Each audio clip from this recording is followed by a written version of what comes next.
the whole process because my face...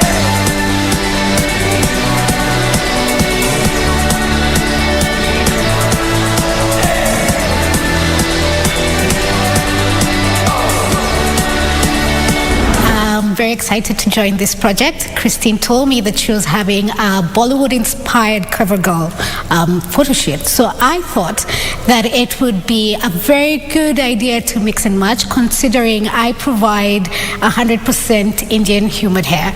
I am looking forward to the final look. What I was looking for was something dramatic. For Njue's makeup, I went really heavy on the eye. You know, Bollywood makeup is very dramatic. It's lots of color, and they're not afraid to push the boundary when it comes to eyeshadow. And I made sure that her lips were really popping with a dark purple lip color. The first look that I did was a matte one, and the second look, I actually just added gloss on top of it. The purple eyeshadow for me was a winner. I usually don't apply a lot of makeup, so for this I was also pushing the boundary, because for me less is always more. But when it came to this look, I thought, why not just go extra?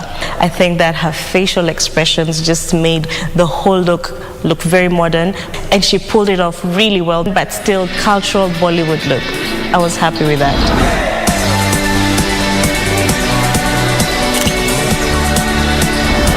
Spoke to Thompson.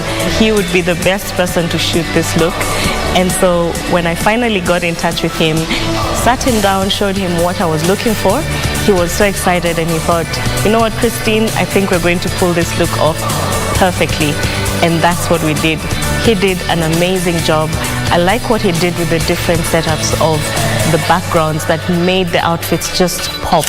So I'm looking forward to the final shots, because they just look too gorgeous already. Finally, we are done. It's been an amazing shoot. Njue, what do you think of the outfit? I love the outfit. It's so beautiful, so unique. What about the first look? What did you like about it? The first look, I liked that I looked like Wonder Woman. Nice. But it was cultural at the same time. And as I said, it was formal. So it gave a wedding type of vibe. Yeah, it was very bridal. Like yeah. But what do you like about this second look? I love it because it's nice. It's cool because it's two pieces. So it has this modern yet cultural vibe to it. Have you ever tried this kind of outfit before? No. No. Sometimes we see it in the Bollywood movies and you think, that wouldn't look nice on me, but it looks amazing. I like how it's just cropped it at the right place. I know there's so many girls out there who would also want the experience of cover girl looks, but girl, you know how to make it easy. So I try. What's the next look that we're going to do? African? African, where exactly? Senegal, Malawi, which look? Maybe Nigerian. Nigerian cover girl. Here we come.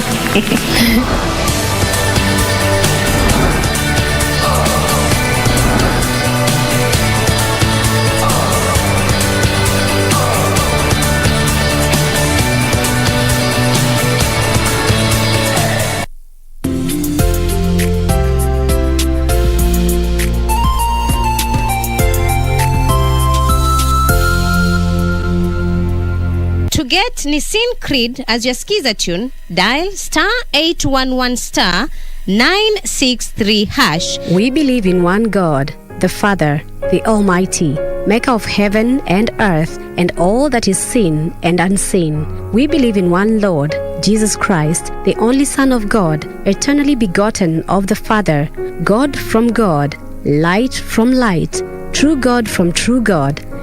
To get Nissin Creed as your skiza tune, dial *811 *963 hash, *811 *963 hash.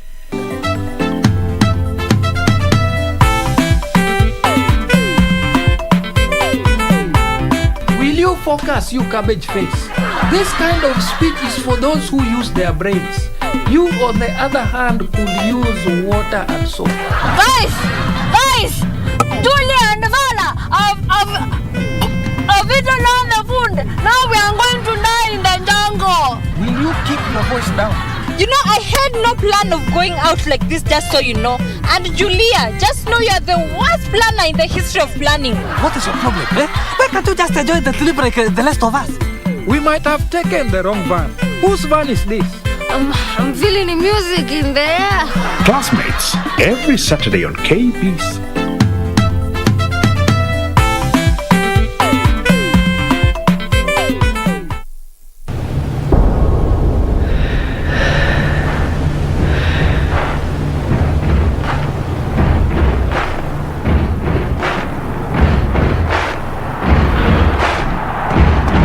The excitement of the Olympic Games doesn't just stop there. As the biggest para-sports event, the 2020 Paralympic Games gets underway from the 24th of August to the 5th of September in Tokyo, Japan. So, get ready to be inspired by these sportsmen and women with outstanding abilities, and look out for Team Kenya too in their quest for glory by watching all the highlights daily on KBC Channel 1, your true sports partner.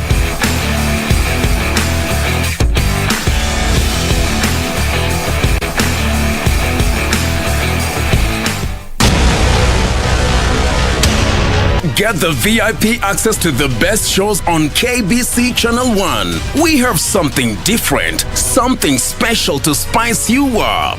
Get ready for new, exciting and captivating dramas. Movies. I love the smell. Comedy. I went to the Popos. Huh? Drama. Will he assault the Queen in my house, in my presence? News, sports, and so much more. Do the things that make you happy on KBC Channel 1.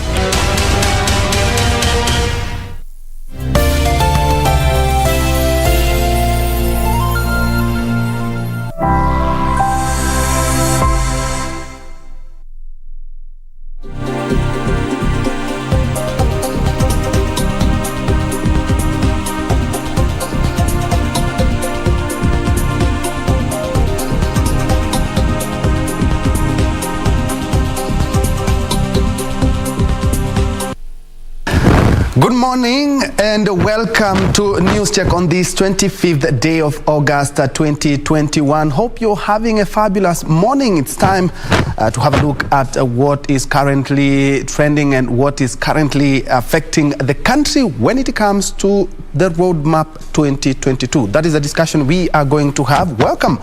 Remember, you can be part of this conversation via all our social media platforms, including Facebook, Twitter, YouTube, because this broadcast is live. Kindly, your questions, suggestions, or even where you are watching us from, we highly welcome that. My name is banter. Njue Lensa Odingo will be our sign language interpreter for this morning. And it's exactly, just slightly under 1 year, Kenyans will go to the polls. That is August of 2022. But question is, are we ready? Are we there yet? Looking at the previous elections, of course, IEBC has been limping since the last election. Of course, quorum issues that were even brought out by the High Court and also the Court of Appeal during the BBI appeal. But away from that, they have been tasked with ensuring that we have a free, fair and credible election in the year 2022. All the challenges, including the quorum issue, are being addressed, because yesterday the 4 names that were forwarded to Parliament were vetted, and it's only a matter of time before the IEBC becomes fully constituted. But the being well constituted is not the only challenge that is affecting IEBC and matters election, and that is exactly what we'll be looking at this morning. And I'm joined by the program's manager for ELOG, that is the Election Observation Group, Marcus Agenga. Karibu sana, Marcus. Thank you, Ben, for having me here. And before you tell us exactly what ELOG does, let's look at a case study. Zambia. Yesterday, there was a promulgation of the president, or the swearing in of the president. And looking at the Zambian election and the smooth transition, of course, the incumbent, Edgar Lungu, was defeated by Hakainde Hichilema. But looking at how the election was carried out, looking at how he handed over power, the incumbent is something that could be a case study in Africa, something to emulate perhaps? Indeed. Your take? I think Africa must be proud of Zambia. That this is the third time that Zambia is having peaceful handover of power, and a number of things can be learned from Zambia, even as we move into 2022 elections. Of course, the newly elected president, this was his sixth attempt to cling power in Zambia. Of course, that gives hope to some of our political candidates who have been vying for a very long time, that there's always hope that if you do things right, you can be able to still get power for our opposition that has never gotten power since 2002. Number two, the other lesson that we can learn from Zambia is that institutions, if they are properly instituted and if they are given room to work, they will always deliver, regardless of the person who holds those offices. So when you have vibrant institutions, when you have enabled institutions, then not only is confidence of the public enhanced, but also there is this inner disposition to be able to deliver their mandate. So when you have vibrant institutions which are fully capacitated, then you get good results. The third thing that I think we could learn, I think for Kenya, and of course especially for the opposition, that there is some unity. There is some strength in unity, of course, that you see that in Zambia, the opposition saw this as not them versus us, but they said, let us come together, let us bring the change we desire. So when you have an opposition with a vision, an opposition with a purpose and focus, then that coupled with the working institutions will deliver results. Indeed. And of course, the other last bit, the fourth lesson is about trust. That the Zambian people trust the institutions that work for them, and that is critical. Our institutions, especially ourselves, we don't appear to trust those institutions that have been put forward as working for us. Indeed, and we will touch on the trust issues when it comes to IEBC in Kenya. You are a group that overlooks, or actually is mandated to observe matters election. There were election observers, international election observers in Zambia, and they gave a thumbs up to the election, something very different from our brothers in Uganda. Yeah, but you see the differences that in Zambia, like I've said, the processes and the results from that process were very open. The members of the public were able to access such information. The media was allowed to access information. Observers were allowed to access every stage of the process and the result. So such a verdict, surely, it was a very open and transparent democratic process. Unlike Uganda, you saw what happened, that we had a number of events leading to the election. We had media not only strangled, but severely suffocated in Uganda. You had a number of observers that withdrew their missions because the ground wasn't attainable for them to work. And so where you weren't allowed to work within the scope of your mandate, then you are not able to give an objective judgment. And therefore what you do is either you suspend judgment, or you say, I'm sorry, I can't speak to the process because I wasn't part of that process, or some of these things have been held away from us. Yes. Yeah. Another thing before we look at the Kenyan situation is we saw how these two presidents just kept aside their differences during the handover. We never even saw that in the election for United States, which is termed as one of the best democracies we have in the world. But looking at the ceremony yesterday, it was quite colorful, and he handed over power quite smoothly.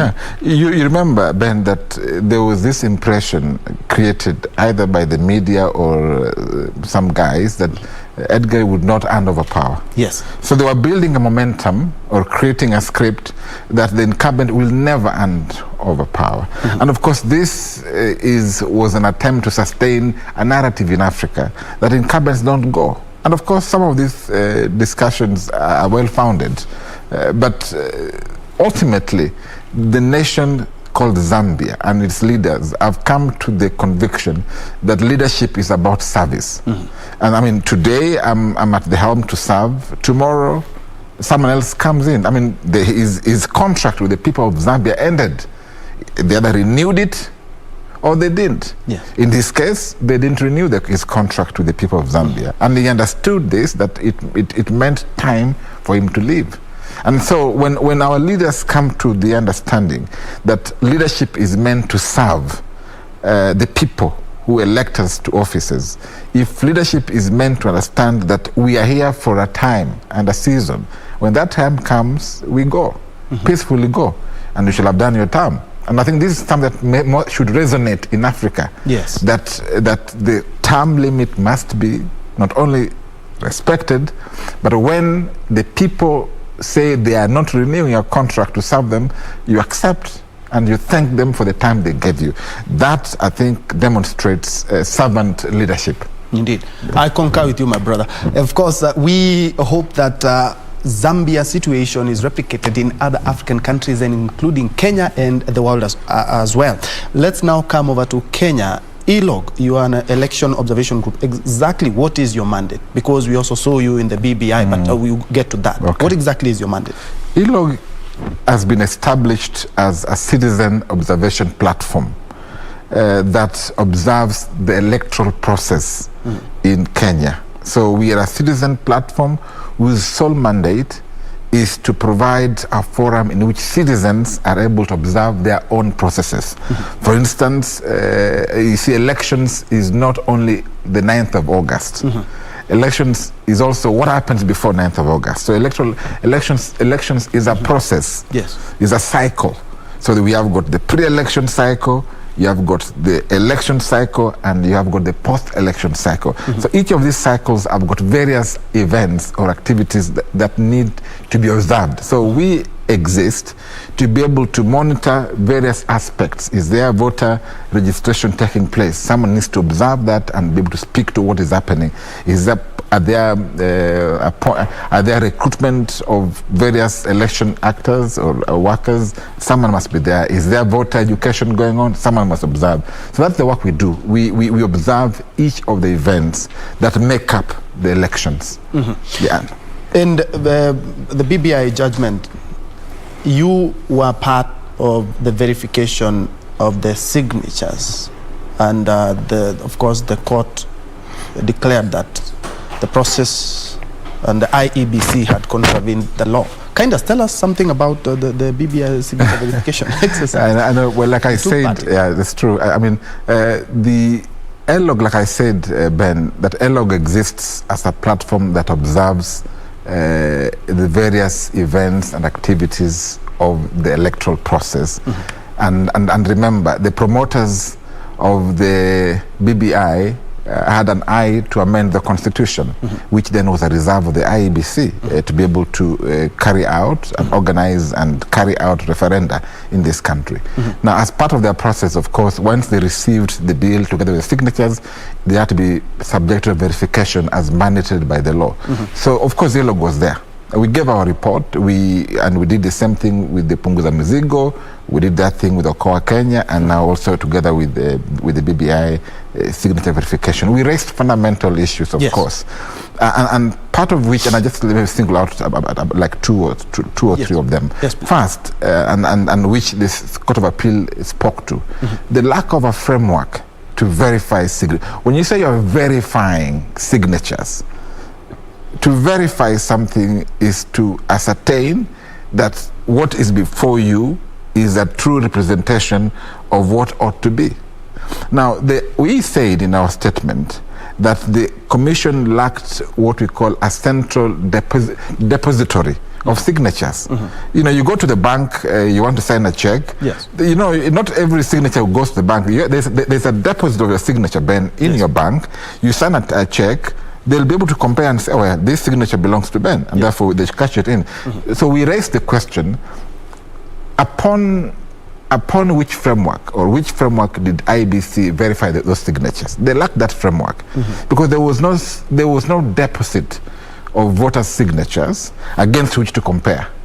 And of course, that has been now. So when the Court of Appeal speaks to a lack of a framework, they're actually saying that you had no means to verify these signatures. The second issue we raised, that even if we were to go to a referendum, there is a lack of a legal regime to be able to guide a referendum. That has been mentioned by the court, as you're aware. And lastly, the thing that we raised was the question. We kept on pushing for the full constitution of the IEBC. Yes. Because there were policy issues regarding a number of commissions and activities, and you've seen it's come to the fore that the court said, no, you guys were not fully constituted to make certain policy decisions, and the framework is a policy issue. Yes. Now, still on the BBI, IEBC was supposed to carry out a referendum and election in the same time frame. According to your observation, was it possible? Well, the IEBC said,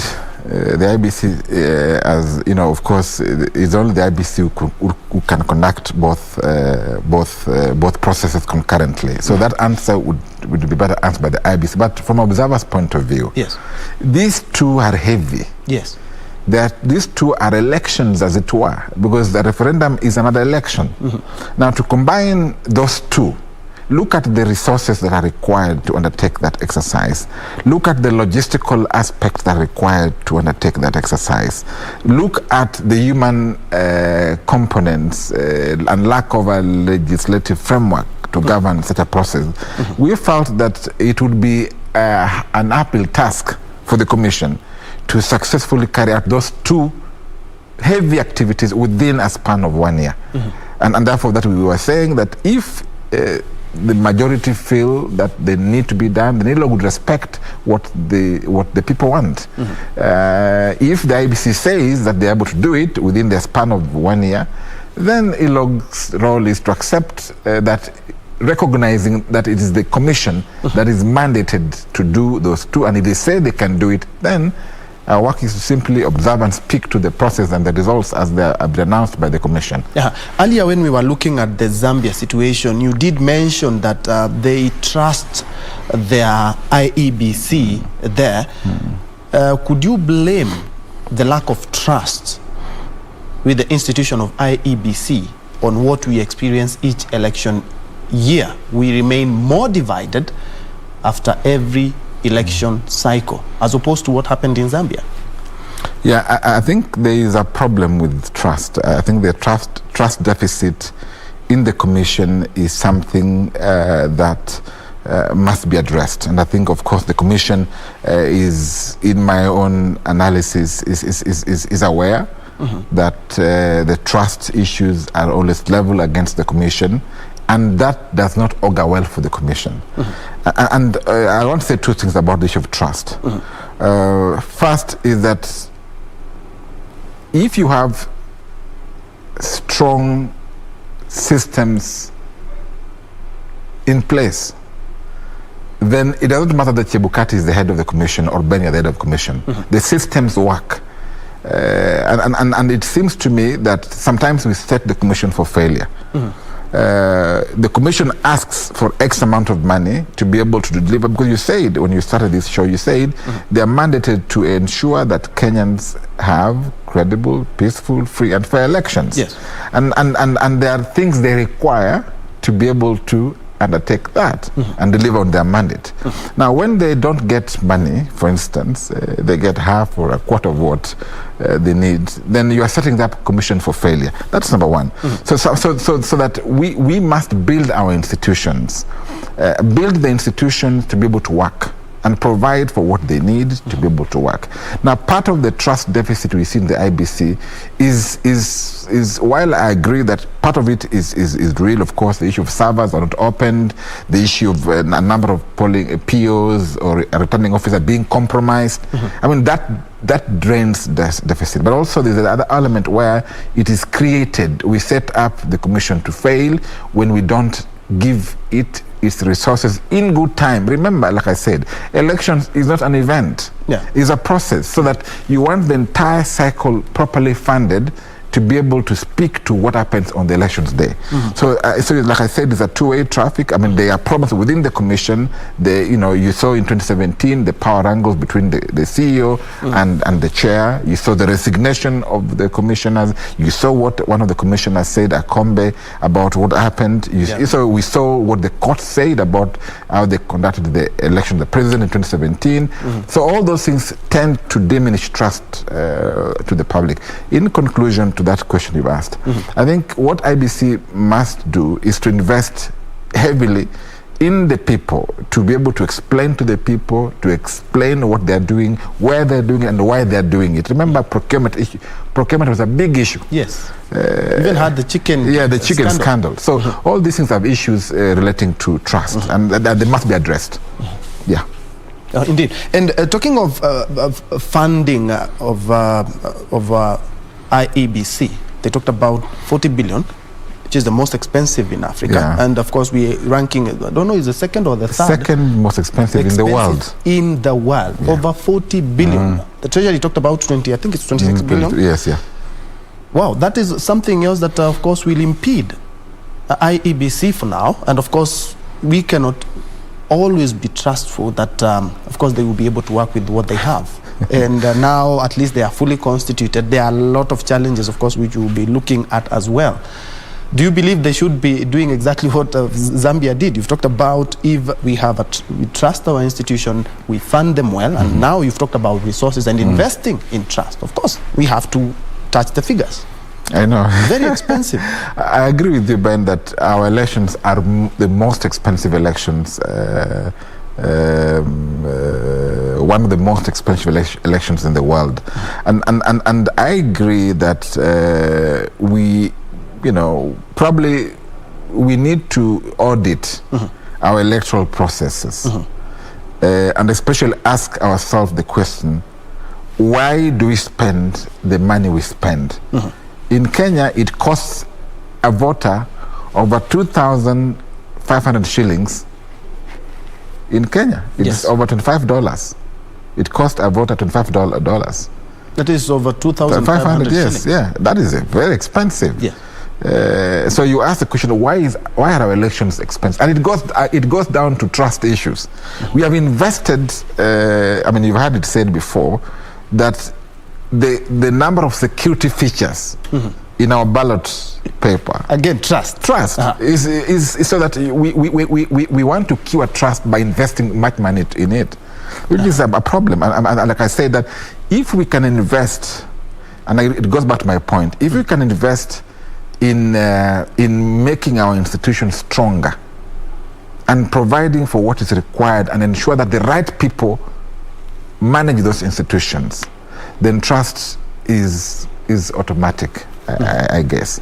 And then, of course, so that even the issues of trying to invest so much money, like I've said about security features in our, if you compared the security features on our currency with the ballot paper has more features than our currency. So that means you can see where our heart is. So that I think moving forward, it is a big issue of investing in our institutions. But like I've said, Ben, also, let me say this: that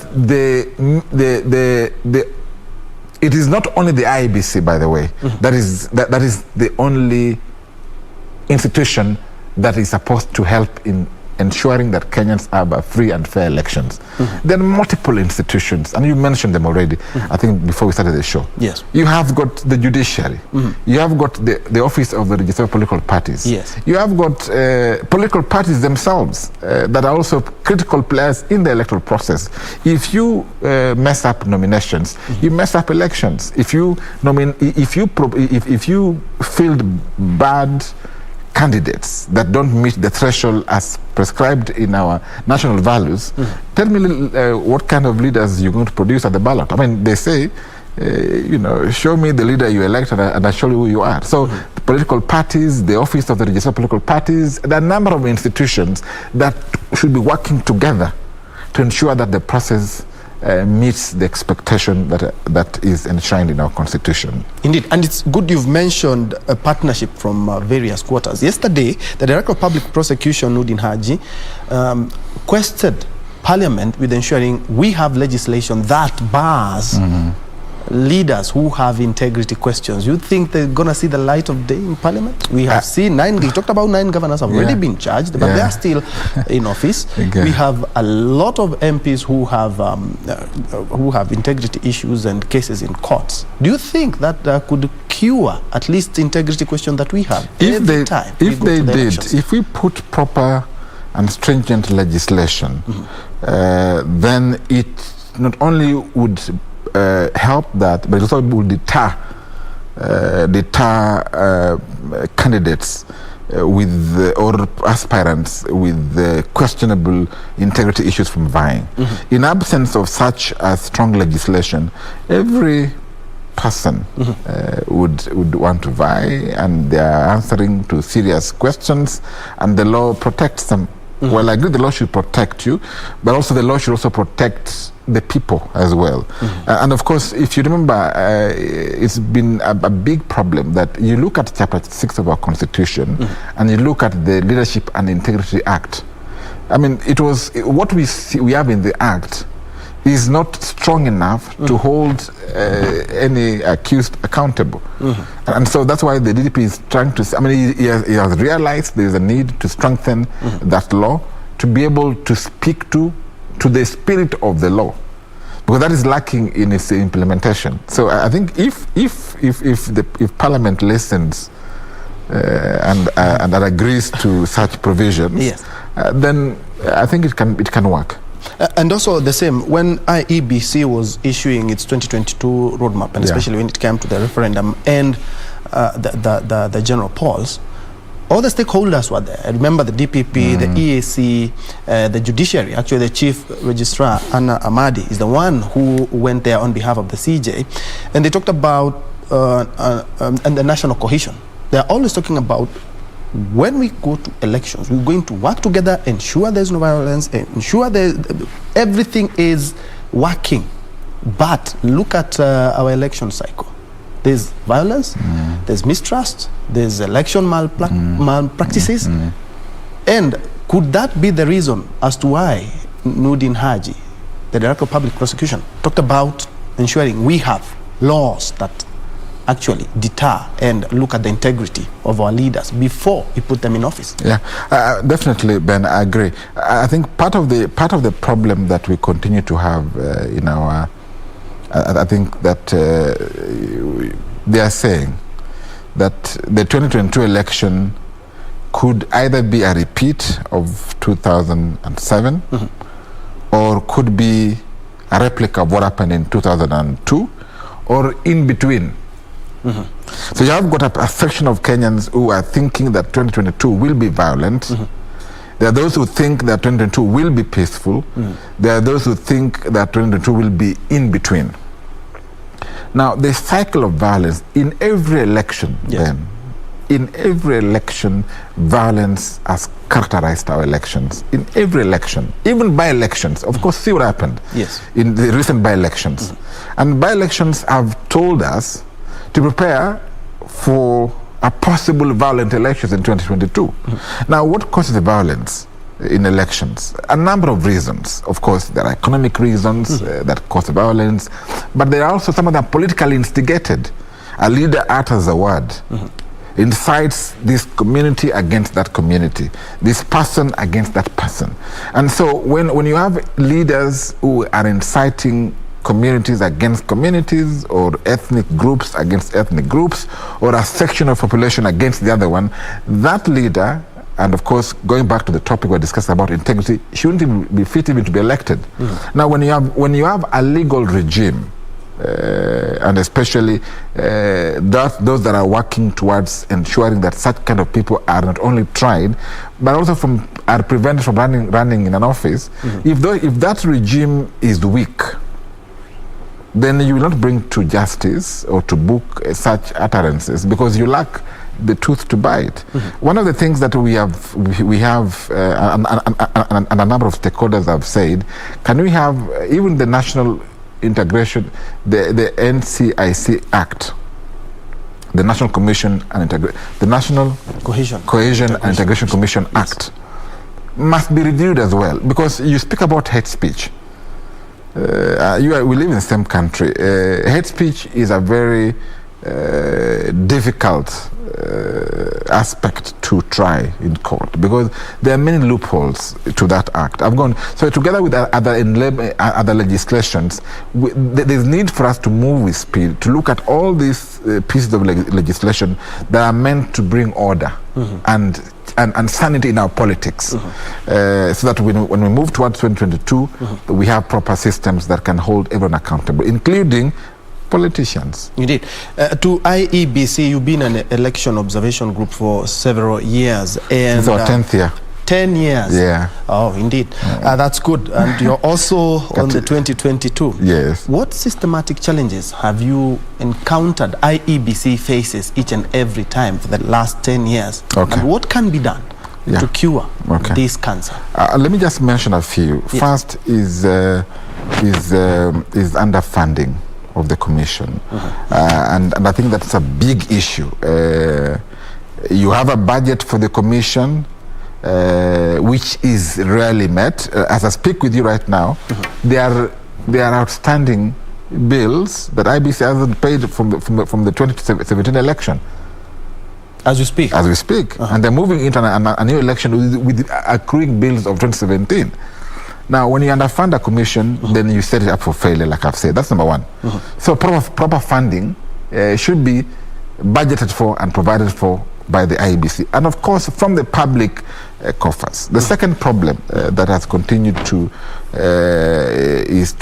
bewilder IEBC is trust deficit, which comes from a number of things within the IEBC and without the IEBC. The infighting of the commission, within the commission itself, the CEO and the commission, among the commissioners themselves, they have a big issue. When you have two people fighting, two people are fighting in the same house, there's a problem. So we don't trust you, because you say something now, you say something that time. It doesn't seem to augur very well for the country. So those issues, and we have suggested as AirLog, part of our recommendations, that the apparent power wrangles within the commission should be addressed. Either the commission then becomes the person you hold responsible, or you hold the CEO responsible. You can't hold both. You cannot do both. One person, the buck must stop with someone, and that someone must be having the legal mandate that allows them to be able to access some of the information that they need to speak to. The other thing I could say about the IEBC is apparent interferences from outside itself. Some people call it state capture, some people call it elite capture, but precisely because of the mandate of the commission, it is the only commission that we've had the word independent commission. So we want it to be independent. So the IEBC must always strive to live by its name of independence, so that it does not appear to be playing a tune for someone else. It shouldn't appear. It shouldn't even be seen to appear that it does that, so that it remains that independent. But of course, the other thing, I think there are two more things that I wanted to say. First is because we have always appointed the commissioners late into the day of election. These guys came 8 months to 2017 election. Yes. Now we have 4 guys coming in 9 months, 10 months or 11 months to this election. So you see that we have a tendency of not making the commission be really in place in good time. Remember, we had the Kriegler Commission and its recommendations that we need to have in place at least 2 years before a fully functional commission. We have never done that. So we continue to bring in commissioners very late in the day. By the time they learn the job, elections are already over. And guys, so we have a big issue with that. Yeah, and still going back to the Kriegler report, 2 years or at least a year. 2 years. We are deep into the year because, of course, now we have less than a year. But something that was also raised by the High Court and the Court of Appeal is that IEBC had not, talking about another BBI, had not carried out continuous mass voter registration. That is something that has not yet kicked in as we speak. Will we be able to beat the deadlines and ensure that, as you said, independent, we have free, fair and credible election? There are two things, Ben, here. First, there is the question of continuous voter registration that should be taking place every day at the constituency IEBC offices in every constituency. Then there is these targeted or mass voter registration drives. Now, again, it comes back to resources, of course. I think now the IEBC should come and come out and tell the public that even since 2017 elections, how many new voters have registered? How many Kenyans have registered since 2017? Can we demonstrate that the IEBC has continuously been registering voters? That's number one. Number two, there is the question of mass voter registration, which again requires it requires resources. Yes. It's not cheap to have mass voter registration. Remember in 2017, towards 2017, we had two of them. We had the first and the second mass voter registration drives. So if we can facilitate IEBC, then we can beat the deadline. Yes, and we are less than a year, and on 15th of August, that is around 10 days ago, Transparency International, your organization was there as well. CMD. CMD was also there. Greco. Yes. You raised issues when it comes to the election, the management of finances when it comes to election and campaigns. Kindly shed light on that. Well, we raised issues when we saw that the Committee of Parliament gave its verdict and said that they rejected the limits that were imposed by the not imposed but gazetted by the IEBC, of course. But we had a big reservation and said that we must regulate the use of money, because again, if we are to be citizens of this country, we must also adhere to the Constitution and its provisions. The IEBC is mandated to regulate the amount of money used by political parties and their candidates. So it's already vested in our Constitution. Number two, we have never, you remember in 2017, we never regulated regulated the money in 2013 election. We never did the same in 2017, and possibly in 2022. So we were saying, as observers and as people interested in that topic, that we must regulate the use of money. I mean, we can have a discussion about the limits that were set, but the money must be regulated. We must allow the IEBC to regulate, monitor the use of money, because misuse of money, like I said, money has got twin potential in politics. It can aid in your emergence as a leader, but it can also ensure that we get the wrong people, because they're using their muscles in terms of money to come into office. So someone must be watching, and especially illicit monies that come to someone's pocket. Are we using money to reward a number of candidates who then are expected to give, kickbacks at the end of the day? So someone must watch what monies come into the campaigns and how they are used and who uses them.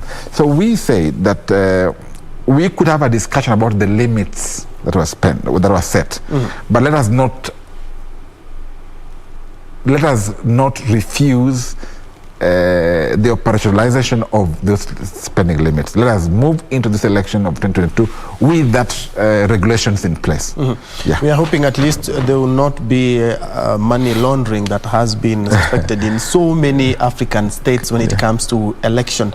On 18th of June, the Commission identified 6 strategic points that they were going to be looking at to ensure that the elections were, and perhaps to touch some of them, talking about strengthening corporate governance, strengthening the legal framework, effect conduct on election, public outreach, of which public participation was mentioned also at the Court of Appeal, and equitable representation and strengthening strategic operations. Is this the miracle cure for the challenges facing IEBC when it comes to elections? I honestly, I think, Ben, if those issues are addressed, we will take a very big step towards the right direction. It may not cure everything, but it will give us the minimum satisfaction that our process is fair. Address the legal loopholes, reach out to the public as much as you can. Your corporate governance addressed. I think those issues, if IBC is serious about them, we'll see a very big step in the positive direction. Yeah. Let's now shift focus to the registrar of political parties. A lot of Kenyans, a couple of weeks or a couple of months ago, they've found themselves in parties they have never registered or even ascribed to. You find you're in party A, but you ascribe to party B. Could that pose a challenge when it comes to the election that we are headed to? It will indeed pose a big challenge. And of course, as you're aware, that issue was a public debate. And of course, now the question, who owns then our details? How did I find myself registered in party X, for instance, without my knowledge? Again, it comes about the trust to institutions. And like I said, some of the trust deficits are occasioned from such kind of things that are happening. And I'm happy that the office of the registrar took that seriously, and that issue was addressed. And I'm sure that moving forward, we don't want to have such things happening. But the timelines are quite tight. Looking at if we'll have a mass voter registration, we also have the cleaning up of the records and the register. Yeah. And you're still in campaigns, and we still have to do the elections in August. The timelines are quite tight. They are tight, but they can be done. Okay. They are tight, they can be done. Because of course the law provides timelines within which we must stop registering voters. Then it provides for cleaning up of the register. It then provides also members of the public to interrogate the register. And even as a log, we will also conduct an independent audit of that register to ascertain whether it is complete, whether it is efficient and accurate. So those timelines, if we respect them, as we've said earlier on, if we provide money in good time, allow the commission to conduct a comprehensive voter registration that must also be targeted, because we've learned from our observation that there is historical pattern of some voters disenfranchised. So we want that, we have actually recommended that the mass voter registration should also be targeted to be able to reach out to more women, reach out to more youth, reach out to people living with disabilities, reach out to minorities and marginalized communities. So even as we do the mass voter registration, it should also be targeted. Now, if we provide enough resources in good time, allow the commission to do the mass voter registration, allow it to clean out the register, allow the citizens to interrogate the register and speak to the register, then allow independent organizations or agencies to also interrogate the register. We still have a good time, and the register is a big thing. It's a big thing, and I think it must be, and I'm happy that the Court of Appeal singled that out as something that must, and I'm sure IBC is taking it very seriously. I'm quite sure now that it will be fully constituted, but they will have to actually move with speed, even working even 24 hours. Let's get back to figures and trust issues. What is making the Kenyan model of election become one of the most expensive in the world, and Africa as well, is the printing of the ballot papers. We had issues. Do you remember the chicken gate scandal, which has never actually been finalized right here in Kenya? It was finalized there in UK, but we are yet to see heads roll in Kenya. We print our own currency here in Kenya, Delaru. why can't we opt for printing of those ballot papers right here in the country so that we may be able to bring the cost down? If we can trust ourselves with money. But I agree with you. I mean, it's one of addressing the cost of elections in this country. And I can assure you, if we were to print our ballot papers in this country, the cost of the cost would come down by probably half, or probably by a quarter, if you will. But again, the trust issues. Imagine if we were to know why they're printing the ballot papers in this country. You will see men in green going there and messing up. Our appetite for bad manners. We have a very high appetite for bad manners as Kenyans, and that bad manners is permeating every aspect of our life, including politics. But I think ultimately we must. I think for me, this is what I want to say, Ben. If we can make political office less lucrative, you'll have no major issue. Today, we've made political office to be held with high esteem. It has serious benefits that the guys holding those offices are enjoying.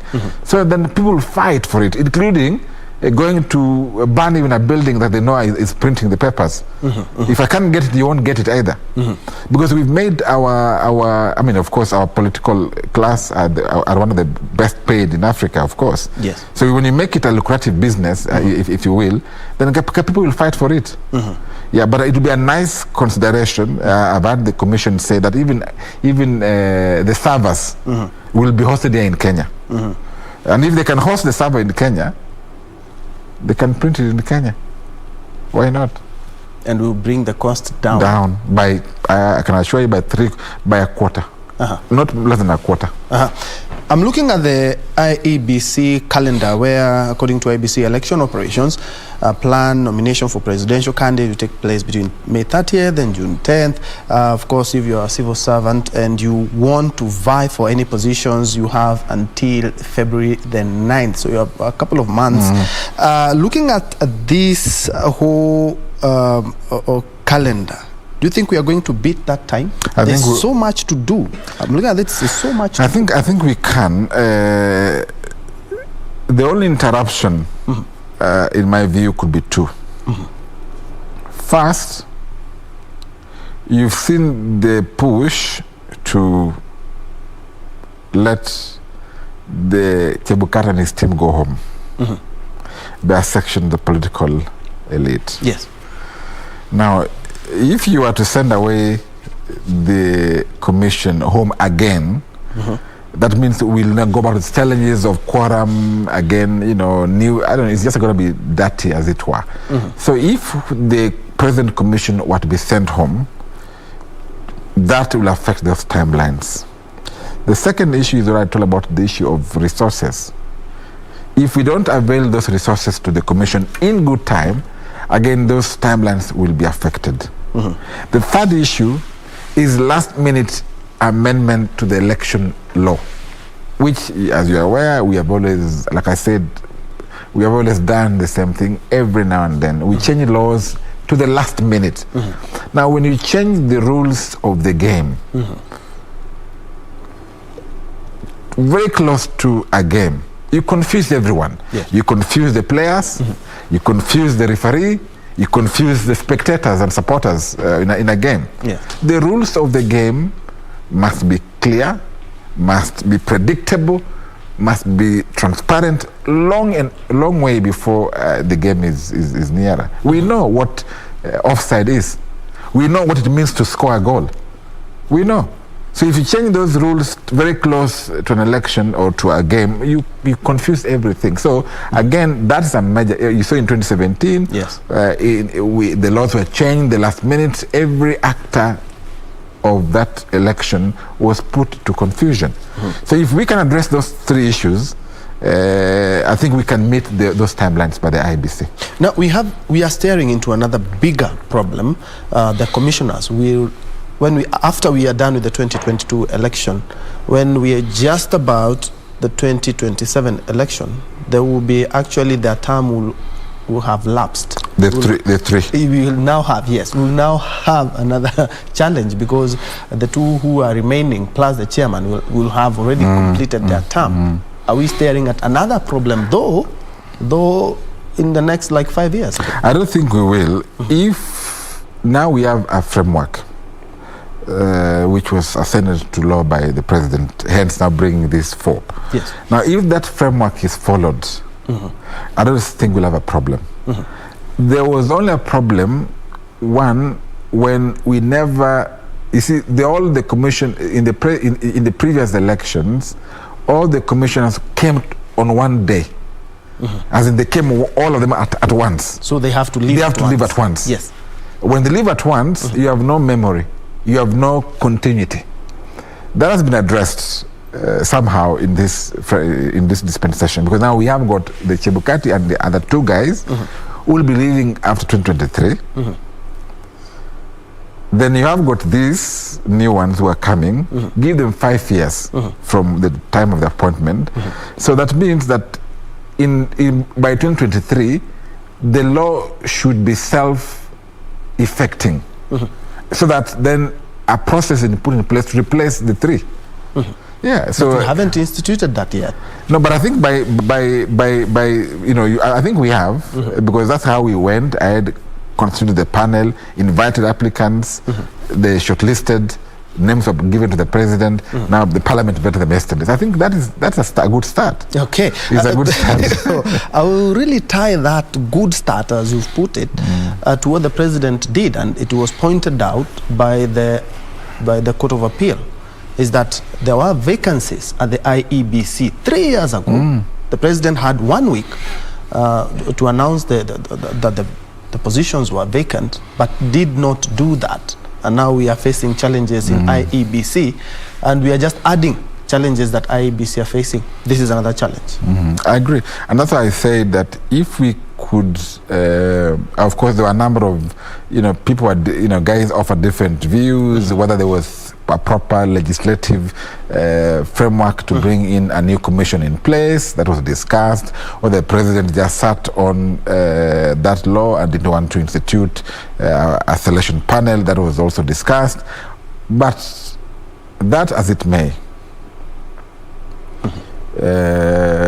we already have a bill. The bill that was speaking to the selection of a panel was signed by the president. Now it's a law. So my hope is that even as we move into future elections, until that time that this law is amended, it will be respected as is, and once a position has been declared vacant, we must move with speed to replace the commissioners. But these challenges have faced IEBC since the days of Kevoito, when it was ECK. Then we went to the interim independent electoral. The ISAC commission. So we had ISAC 1, ISAC 2. Yes, we had 1 and 2. Yeah, and then we have Chebukati. The same challenges. It's more or less seems like I agree. I mean, since 1997, let me just say, since the advent of multi-party democracy in Kenya, we have always changed the commission. I think Kenya is one of those few countries in the world that in every election cycle we change. We think the problem is the commission. And therefore, so if the commission is the problem, you send them away. Again, there is no, like I've said, we can't be changing the commissions every election cycle. Then that means something's not working. Something's not working. You can't be the ones changing every time we change the commission. And that can't be allowed to happen. There must be consistency, there must be respect over these institutions, and let us show that we have a process that brings in place good people to head this, to be in charge. And of course, avoid I mean, Kenya. In Kenya, elections are really, really high stakes, Yes. as you're aware. And today you wake up and say Chebukati must go home. Tomorrow you say Chebukati is good, depending on who is on whose side. We cannot dismiss the commission at will. It can't happen. So we must respect those institutions that we have created. If they're not working for us, then we change those institutions. If you want elections to be conducted by another body, please bring in through a legal process, bring those new changes, but don't kick them out at will because you are not happy with what they said. Yes, we are always changing after every election cycle, and it's supposed to be independent, as we say. IEBC is the only commission that has the independent. Indeed, we are coming back with this discussion. I can see Zeki Setet, you say you are locked. Remember, we are also live on Twitter and also on YouTube. In case you joined us, this is Newscheck, and we are looking at Roadmap 2022, the election preparedness. Are we set? Of course, IEBC is almost fully constituted, one of the major challenge when it comes to elections in the election cycle we have here in Kenya. We will be back with more.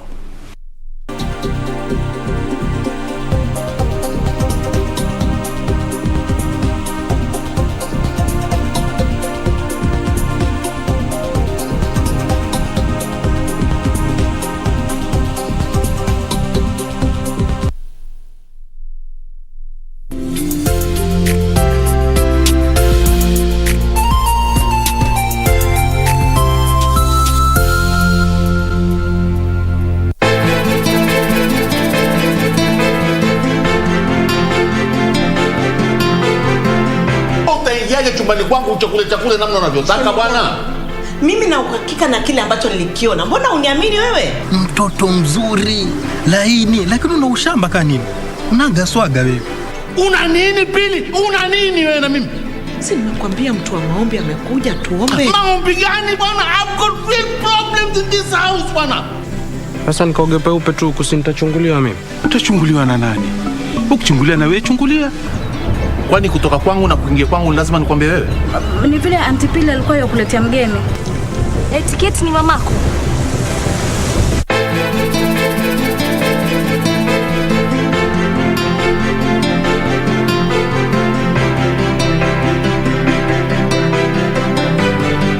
Quiero amarte de una forma diferente, de otro modo. Because if he isn't released from prison because he doesn't want your sacrifice, it is not my problem, Amaya. Of course it is, Cesar. Because remember that until Max is out, the Star Zone is never going to be yours. Do you understand? But Amaya's land will give me the power that I want. Supremacy over all of you. Forget about it. You and I are not going to make a deal. He's going to have a big surprise when he finds out that the Star Zone doesn't only belong to you. Wait, I don't get it. If it doesn't belong to me, to whom else? As far as I know, Valeria and I are the only living relatives of Florencio Martinez. Quiero amarte de una forma diferente, de otro modo, nunca igual al de otra gente.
Welcome back. This is KBC Newscheck, and in case you just joined us, we are looking at the roadmap to 2022 election. Of course, IEBC always on the receiving end, but we are hoping that being the most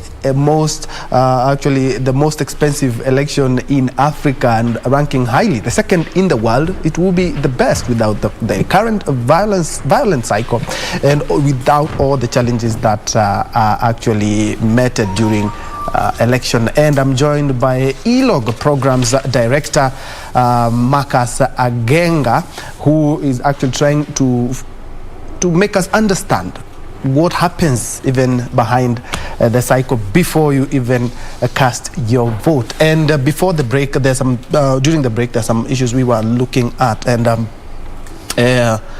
you do remember there's some let's say rhetoric or some words that politicians say, and actually they aid in making the political scene a little bit vile or a little bit bitter. And talk about I can move to court, I can move to parliament to try and change the election date. It's a discussion that has been there for the last couple of weeks, and the president, the day before yesterday, talked about, no, I'm exiting office after I'm done. These are some of the things that aid in making the political temperatures a little bit bitter. I agree, Ben, and I'm happy that the president, in his address the day before yesterday, tackled on that topic. Honestly, we shouldn't be seen to having this discussion or even entertaining the thought that elections should be postponed. We shouldn't.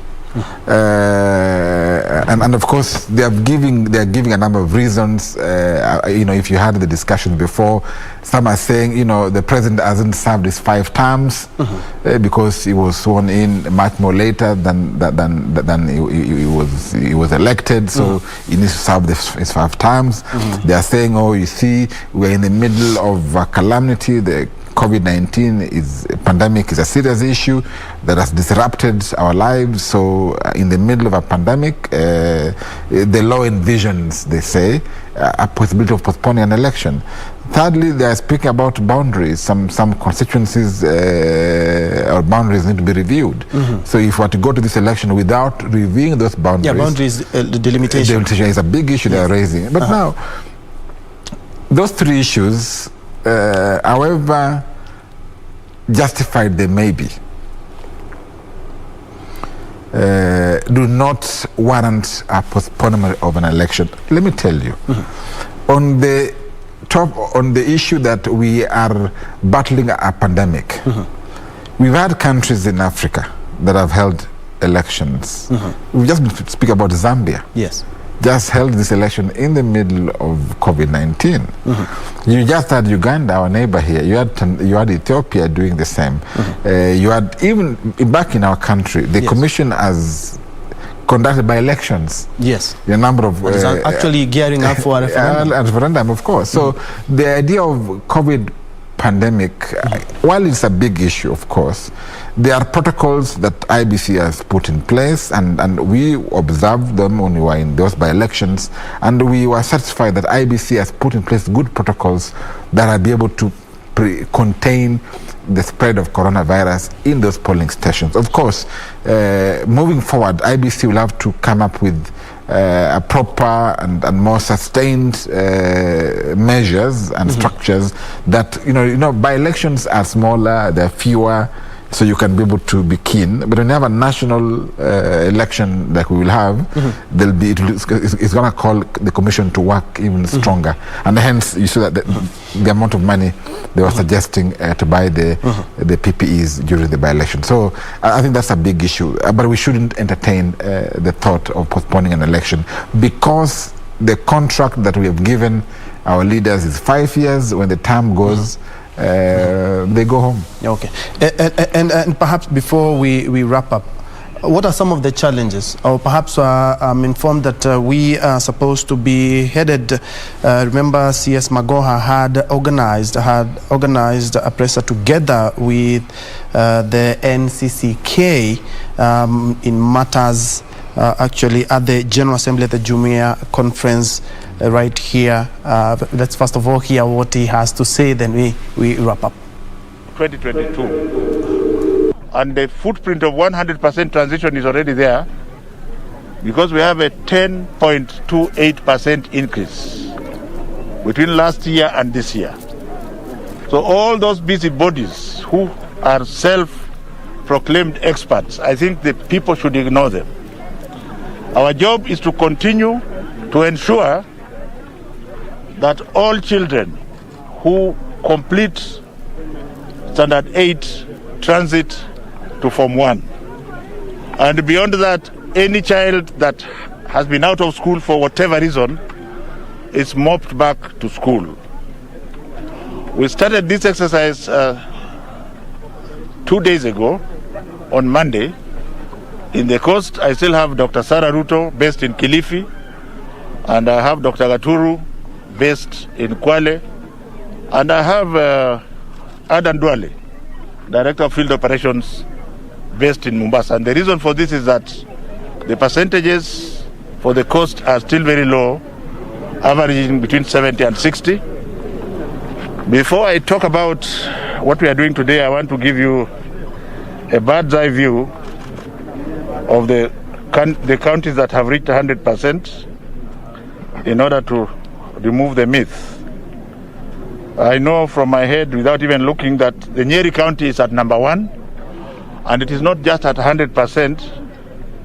Nyeri County is at 102%, which means it has mopped up all the children and also welcomed children from other places. You also have Nyamira County in this region, which has reached 100%. And we are grateful for the leadership of government, both Ministry of Education and the Ministry of Interior. For Mandera, which is in the far north, has reached 100.14. We are also very grateful for the leadership in Bomet, which has reached 100. And then the others, which are between 95 and 99, are Nyandarua, Kisii, and Wajir. Another one, which you would have imagined is not doing very well, has actually reached 99.82%. And not to bore you, I will just tell you, Homa Bay, which is also from this county, together with Kirinyaga, Migori, and Kiambu, are all above 96%. Therefore, for us, as public servants, ours is to serve everybody. The reason I chose to come here this morning is because Kisumu is still at 82%. And I knew that Kisumu is at 82% because of the slums, where you have very intelligent children. I found 2 girls here with over 350 marks.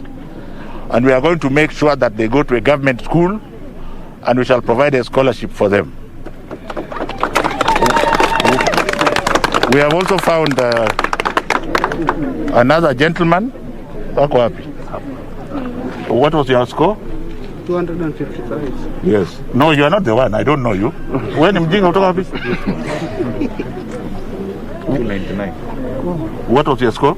299. I've got another boy of 299. We are taking him to Kisumu Boys, and another girl who will be taken to a day school. But over and above this, I want to say this, Mr. Machocho, and the Ministry of Interior officials headed by the County Commissioner here, represented by the Deputy County Commissioner, that this is an exercise that must continue until every county reaches 100%. I would like to re-emphasize, without the mockery of the people that are saying it is far much better for our children to be in school than to be loitering in the slums. Government is providing money, and I want to say this for the purposes of disabusing the minds of the people. And we were in London with His Excellency the President and many other countries when we were raising money for poor children. And Kenya is the one that is providing the highest amount of capitation for education in the whole of Africa. So do not listen to the evil naysayers, because they actually don't know what they are talking about. We shall continue to do this for our children. because children don't belong to political parties, and we must serve them irrespective of where they come from. From here, I intend to visit the slums of Kiandutu and Witemere probably on Monday or Tuesday, because the children are breaking for half time. You will be asking, why am I taking these ones to school today? They must be registered and given uniform, and then when they break and report to school on Monday as the bona fide students. Thank you very much. What is the timeline for the mop-up? Because schools are breaking for half time. The timeline for the mop-up now, if they were not breaking up, and you know why they are breaking up early, is because the time has been shortened because of COVID, isn't it? But we will work with what we have.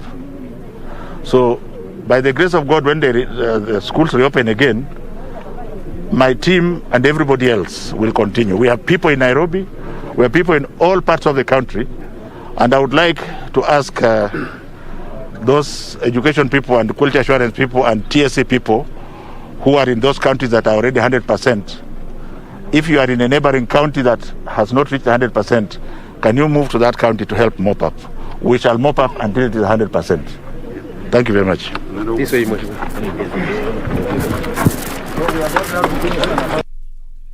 The straight talking, tough talking education CS, Professor George Magoha from Nyalenda in Kisumu, actually in the spirit of ensuring 100% transition from primary to secondary schools. He has ensured that he has put his officers in strategic places to ensure that pupils who are eligible to be in school are eligible. Talked about counties like Kirinyaga County doing quite well, and Kiambu as well. Of course, that we will be touching a little bit deeper on that with my second guest, who we will be talking to in the next couple of minutes. But before we do that, let's wrap up this discussion. And I'm joined, of course, by Marcus from ELOG.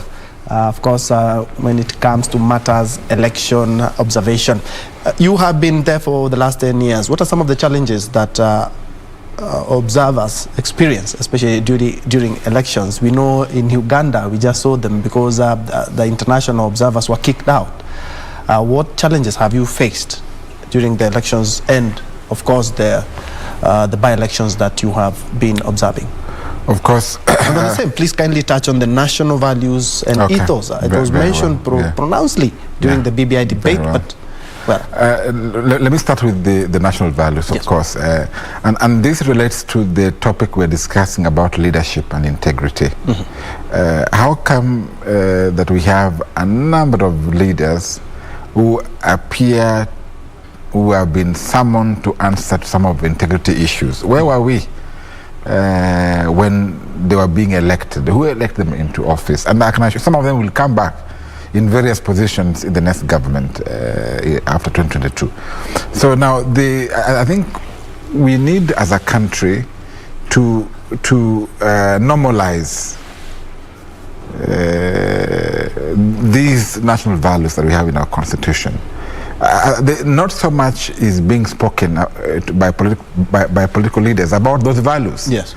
There is, you'll hear the issues about economy, the issue about education, the issue about religion, but no one is investing some sort of an ethical paradigm shift within the population. There's a national, like I said, where is the rage? You hear corruption charges, you hear leaders accused of corruption, of aiding in killing fellow human beings, in sustaining lies and all the sorts of bad behavior. Where is the rage? Where is the national rage? Why are Kenyans not getting unhappy? Why are we not unhappy the way the country is moving, or the way in which our leaders are moving? And that takes us back to the national values. And therefore, the call here is to look at those values, espouse them, and live them. Because if each one of us takes those values seriously and live by them, the way we take a Bible or Quran and live by them. At a civil sphere, those values become our Bible or the Quran. Indeed. And therefore, just urge our guys to take that seriously. But back to the problems or the challenges that we have faced. I think for ALOG, it's been one of the issues is about security of our observers. We've had observers arrested. Yes. Before, being thought to be representing a political candidate. We had an observer killed in Kisumu in 2017. That was the lowest point for ALOG, because of political instigated clashes. We've had issues about trust about observers, of course. Yes. You saw in 2017, the courts ruled that the president was not validly elected and therefore ordered a fresh election. The observers, it was reported by you guys that the observers gave a clear verdict. So we were bashed. So when they were saying observers are not wanted here, they didn't spare us, even though the call was more to international observers, but we are all observers at the end of the day. So there is a public perception that observers, and of course I speak about ALOG, that people are quite not understood the work we do. No. What is the role of observer? What are we able to do and what can't we do? At what point are we able to, for instance, the transmission of results, for instance, at what point is an observer able to speak to the transmission? So there is still misunderstanding around the role of observer and the work we can do moving forward. But I think that as we move forward, we can discuss some of those challenges and what we are putting in place to address them. Yeah, thank you. Thank you indeed, Marcus Agenga from ELOG is the program's manager there. And of course, we were putting into perspective election and how prepared are we as a country. Less than 12 months. That's where we put a cap on that discussion. But when we come back, we will be talking to George Mugo, an educationist. Let's look at the progress of the school calendar. Of course, this is the first time that we've even seen the shortest holiday, because we expect by the year 2022, the election calendar that was disrupted by the COVID-19 pandemic will be up and running just as we were doing before the COVID struck. Thank you indeed so much for watching, but don't go away. We'll be right back.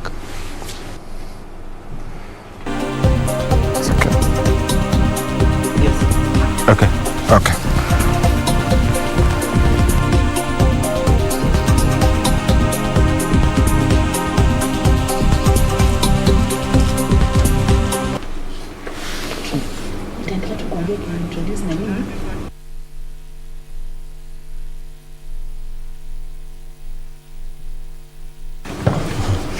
Welcome back. This is indeed Newscheck, and as I had alluded to, is that now we are shifting focus to education matters. We are looking at the progress of the education calendar. Of course, the COVID-19 pandemic disrupted everything, including education. And George Mugo, karibu sana. Asante. Yeah. Asante, Mr. Troy. First things first. What do you make of CS Magoha mop-up exercise? I like. First of all, of course, let me say, my parents taught me, do not antagonize the incumbent authority on what they're doing. So I really like to appreciate CS Magoha for what he's doing in his team. I like the way he's talked about the percentages, 100% transition and things like that. That's what I've had on the clip, right? However, based on where I am right now, like I've invested in the education industry for over about, opened my school in 1999. So it's quite, I've seen the transitions all along, right? There's one thing that has changed this whole dynamics, of education: quality. All right, you can have 100% transition wherever, okay, but the quality is not there, or it's actually non-existing. Okay, for example, I hail from Kajiado County, Kajiado North constituency, Olkeri Ward, and we have a couple of schools there, of course, public and private. All right, the school that I run, in a class, you'll find we have about 30 to 35, all right? A good number whereby teachers and pupils can be able to interact very well. But then you go to another school in the same county, the same class, you find the same, like now, for example, if we take an example of grade 1, you find grade 1, in my place, we have about 30 to 35. Of course, I cannot compare per se, but then when you go to the public school, you find there about 80 to 100 in a class. How do you quantize the quality? How do you match the quality? How do you bring out the quality? All right. So yes, they're doing a good job, but the quality aspect is a problem. And you see, as a matter, there's this guy called, of course, not this guy per se, Nelson Mandela. He said, education is the most powerful weapon that you will use to be able to change a society, right? And it must be done in a quality way. You have to invest it nicely, all right? You have to put resources in it and make it look, make it come out very, very strongly, all right? But then when that is not there, yes, we have, like I was taking my son to high school in the first week of August, all right? I took him to a school in Ruiru, and the class, the Form 1 class, yes, it's a private school, the Form 1 class has got about 20 to 25. In other schools, we went to tour in Embu, you find a class has got about 600 intakes. How do you match that? How do you quantize that, right? So yes, it's good, 100% transition. The PR is good. Yes, and still on the same, of course, Kajiado, he had earlier released some of the counties that are not quite doing very well when it comes to 100% transition, and looking at some of the ESO region, the arid and semi-arid regions. Of course, very, very, very dismal performances. Even in national examination, what more could be done? They introduced even the school feeding programs. What more can be done? And especially, we've talked about Kajiado. Of course, part of Kajiado is quite developed and other is quite marginalized. Let me tell you, Troy, having the experience that I've had, okay, of course, in school we'll deal a lot with politics. Pupil politics, parent politics, teacher politics. There's one thing I've come to realize where I sit. Separate between management and education. If a school is a school, let the core business be the school, all right? And let other things be dealt with a separate team, which is a management team. That way, you'll be able to improve the quality. For example, why do you have a principal in a public school, then you've assigned that principal about 3 million, and this is not in a bad way, okay, I'm just putting facts on the table. You assign this guy about 3 million bob, okay, for each of the pupils, okay. How do you expect that guy? He does not have training in management. He does not have training in resources per se. He does not have training in cash flow and things like that, how to do balance sheets and etc.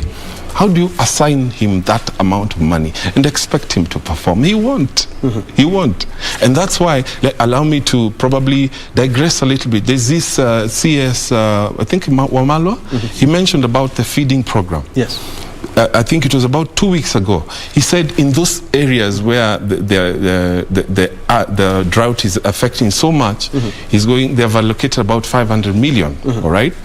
And of course, that will actually also aid, because some of the schools we are seeing having feeding programs are registering a lot of good numbers of pupils in school. Yes, which is good, and he's put about 100,000, I think it was about 100,000 families. So I was doing the math the other day, and I saw each family is getting 5,000 bob, okay?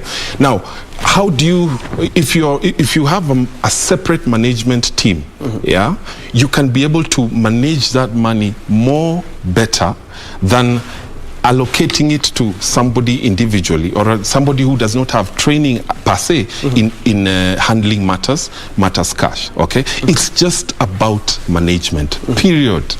What is the current situation? You know, we have now Form 1s, a new crop of pupils joining Form 1s. They insisted that schools, it's a good thing you have a school. They have insisted that you have to observe the COVID-19 protocols. We've seen even some schools making makeshift houses to house perhaps some of the students, are they better infrastructure? Perhaps the government should chip in making sure that at least we have better infrastructure. Now that we have COVID, things have to go on, but things have to go differently. Yeah, I like that question. Let me approach it from this perspective. The President, Honorable Uhuru, he shut the economy, quote unquote, in March, was it last year, right?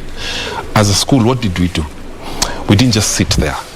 Okay, because it was shut down about March 15th.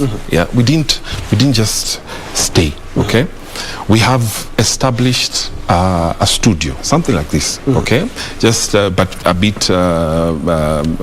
smaller. Okay, where we were able to interact with our kids virtually. Okay. Yeah. What am I saying? The government can be able to invest more and put more attention in virtual schools, especially high school. Virtual schools. You wait for the holiday. During the holiday season, you find every child has got a phone. Most of them are iPhones. What does that mean? It means they can be able to, they understand technology, they understand how it works. Yeah, like for us, we had all our kids we got them enrolled in email. Got them a Gmail, okay? And then, of course, we planned with their parents to have at least internet and things like that, yeah? So they'll be able to, a teacher will be able to come to school and be able to teach while in school virtually, okay? If we can be able to do that, if the government can give like attention to that, yes, it is 100% like transition. Incentives, right? Exactly, like an incentive. And in this case, they partner with private schools, okay? Because like now, I only have about 300 kids, okay? A school next, you'll find they have about 2,000, 3,000 kids. Why can't the government partner with me? I have the capacity, I have the resources to be able to reach out to some of the kids so that it decongests, okay? It decongests that 100% transition and introduce an aspect of quality. Yeah. Yes, and that the quality aspect makes it now more sustainable. And still on quality, looking at the pupils or students from arid and semi-arid regions, and where you're talking about a class having over 100 pupils, remember the same examination, the same curriculum, but of course a different situation. Yeah. How can we make it at least a little bit balanced for these students? Those ones are from arid and semi-arid regions, and these ones others from at least schools like Kirinyaga County, Kiambu County, which have been mentioned as one of the leading counties in terms of 100% absorption in schools. Yeah. Maybe let me answer that question this way, and forgive me for saying this. I'm aspiring to hopefully vie for a seat in Kajiado North constituency. And MP? Not MP, Member of Parliament. And one of the things that I was thinking about is, you see, we have the CDF fund, all right? Like currently, I think it has been, the Act allows about 138 million, okay? For such areas, increase that amount, all right? Once you increase that amount, get professionals, get a management team to go there and manage that cash. Why? Right now, we have Honorable Manje, whom I respect very much, and I like the way he is pro-education, okay? And he's given that fund, all right? At least making sure students are learning. Making sure the students are learning, all right? Now, once he's given that fund, it is for him and his ideas and his team to be able to manage that fund, okay? Now, the more you give him that amount, the more probably classes he'll be able to build. So you say that when it comes to, like, of course, the CDF, as part of it goes to bursaries. Yes. You're saying more funds should be allocated into bursaries? Yes, more funds should be allocated to bursaries. However, one of the things that I was thinking about, and it's one of my agendas, is maybe we tweak the bursary connotation a bit. But they've been actually, they have really helped. Yeah, sometimes we found that they don't land in the right hands. We saw a case study where a student who qualified and passed cannot access bursaries. Let me explain to you what I'm thinking about, because I've issued, in my capacity, we've supported quite a couple of pupils. Like every year we support about a minimum of 14 on bursaries at my place. And of course, from a personal capacity, I have given some support to a few pupils here and there. And this is what we came up with a few friends of mine. We take the bursary giant or bursary thing, all right, let me call it thing, split it into two, and give it, or rather change its name, call it scholarships. Okay, scholarships. All right. You're saying this now should be replicated in other forums, right? Not necessarily replicated. Just change the notion of bursary, because the first thing is you see, like if you have a student and they want support, and you'll always have in mind that nitapewa bursary. Okay, so you'll go to your member of parliament and get bursary. Okay, but then if you think of it this way. Make it like a scholarship thing, all right? Then separate the bursary into two aspects, okay? Number one, support a child based on performance, all right? Number two, separate it and then support a child based on the need. For example, if he comes from a single parent family, if they're supported by grandparents and things like that. Kindly hold the thought, because Interior CES Dr. Fred Matiang'i has already arrived at Jumia Conference and County Home, and now is currently addressing the National Youth Conference. Let's first of all listen in before we come back to this discussion. Okay. For me, through my sister and my colleague in government, our Principal Secretary for CBC and Reform, Professor Fatuma Chege. But I also came along with the young people we have in government, the ones that we work with. Because, as I will tell you shortly, there's nothing more powerful than the power of example, as it were.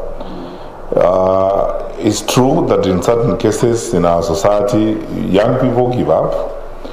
And ask me, I see this all the time. I have young police officers who graduate from college. We post them to difficult places, and when they encounter personal challenges, some of them we try hard, we help, some get discouraged and get frustrated. Maybe we haven't given them a good example, maybe we need to do more.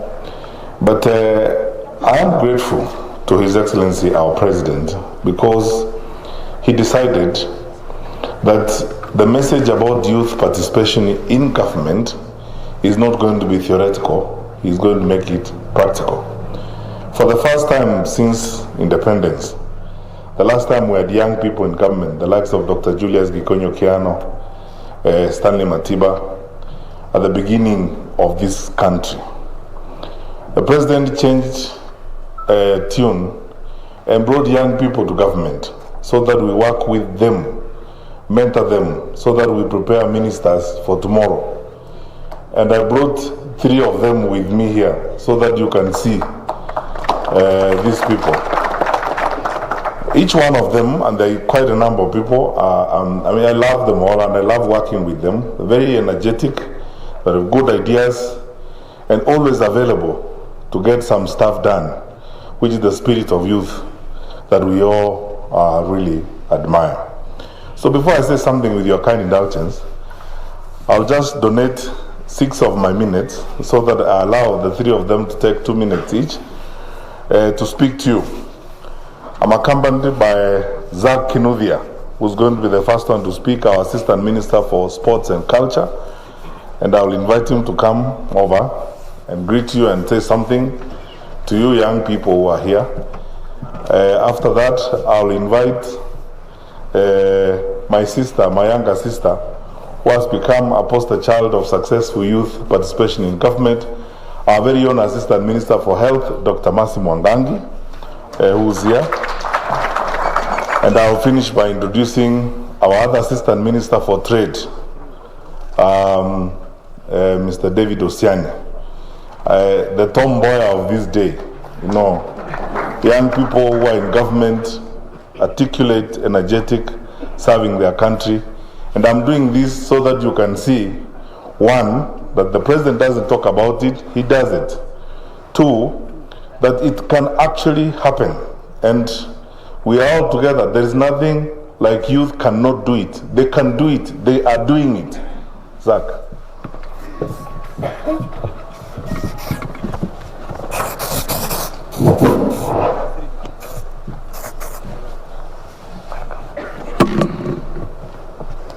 Thank you very much, Cabinet Secretary Interior, Chairman of the NCCK, Secretary General, and all the faithfuls this morning. Good morning.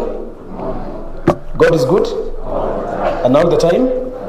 Because I have 2 minutes and I have to be within the 2 minutes, please stand with me in the book of Joel, chapter 2, verse 28.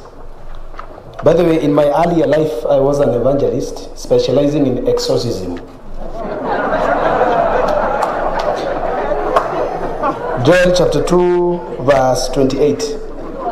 And the Bible says, "And it shall come to pass afterwards that I will pour out my spirit upon all the flesh." That is Youth CS Zach Kinudia there, starting with, of course, a funny one. But anyway, the youth conference being held at Njue, and of course being officiated by Interior CS Dr. Fred Matiang'i, just being able to pick out a few young CSs, and also Kenyan said, "Youth, you can make it." We will be getting back to get his sentiments on the same in that conference, but we are headed back to our conversation where we are discussing the progress of education, and especially in the COVID-19 pandemic. And I'm joined by George Mugo, who is an educationist, and of course before we crossed over to the Jumia, you were talking about bursaries. Kindly, you can wrap up on the same. Yes, so I was saying we take, when the bursary kitty comes, and when the member of parliament is allocating, like what I would plan to do. Let me not talk on the incumbent on what he has done, but let me talk on what I would do. All right, I would have that kitty in two aspects. Performance-based and need-based. Performance-based is, for example, you have your daughter. Your daughter has gotten A in KCPE, or your daughter has gotten, in the national exam, your daughter has gotten maybe C-, all right, and things like that. And you may not necessarily have that background of financial muscle, okay? So you come and apply for bursary. I give you based on your performance. If you get A, if you have an A, then you get 100%. Not even you get the same way like we have some institutions like Wings to Fly. Perfect. Something like that. Okay. And we did that once in 2015. There's one girl who was given just a full percent scholarship. So that because lately when I go on ground, people tell me, "Oh, we've been given 3,000 bob, we've been given 5,000 bob," and it doesn't work. It's not sustainable. Okay. The second part is need-based, and this is now where we come and say, "Are you a single father? Are you struggling?" Okay. This is what we can give you. Are you a single mother? This is what we can give you. Are you supporting? Is your parents? The orphans, grandparents, things like that. That is now the need based. Okay, and at the end of the day, it has to be scholarship based, whereby when you get into Form 1, we support you until you finish. Okay. Yes. And let's now look at the progress. Of course, the COVID-19 pandemic is still with us, and it looks like it's going to be here for a while. But the school calendar had to be twacked in a way that it would accommodate each and everyone when it comes to education matters. Now, beginning today, they're having the half term. Yes, tomorrow. It's tomorrow. 26th, Okay. yeah. Yes, from tomorrow they will be at home. Yes. And you know very well that they could. We had a school in Makueni which had registered almost 40 students who had COVID. Remember, now they are coming home in the middle of a pandemic. Yeah. The government hasn't said anything yet, but of course they are going to come back. How do we ensure that they don't pick up the virus and bring it back to school? And what measure, as an educationist and a person, a proprietor with a school, what measures perhaps have you put in? Some can pick some few notes. Okay, if you okay. have. Good, thank you. Of course, we have done the normal protocols that the CS of Health has advised, and the Ministry of Health. That one we are on point. Washing of hands, masks, temperature in the buses, and all of yeah. Another thing we have done, as at, when is today? We are on Wednesday. As at Monday, all my teachers were vaccinated. Okay, all of them. Yeah, so at least that one I'm good. I know we are good on that. All right, but probably this on this other part, because it's still let me say, quote unquote, and not in a bad way, it's still an experiment in the making. Okay, it would be good probably to have the kids tested randomly. You see the way we see every day the figures 1,000, something like that. Yeah, so we have the team that does that testing to go. Maybe in fact the CS can establish another team to focus on schools only. Yeah, no, like we have. Down here we have the number. I usually see when you guys put the captions. Okay, so down there we have, instead of total number of adults, oh, this is touch screen, sorry. Yes. Total number of adults and total number of children. We have total number of students. Okay. Who have contracted COVID, and then now from there it is more easier to manage. Usually it is easier from my perspective when you know the numbers, then you're able to manage them well. Again, going back to management. Yes. And of course, CS Magoha, in his efforts, and he talked about all the counties, at least we are over 50%, not even 50%. Some counties are registering 100% transition.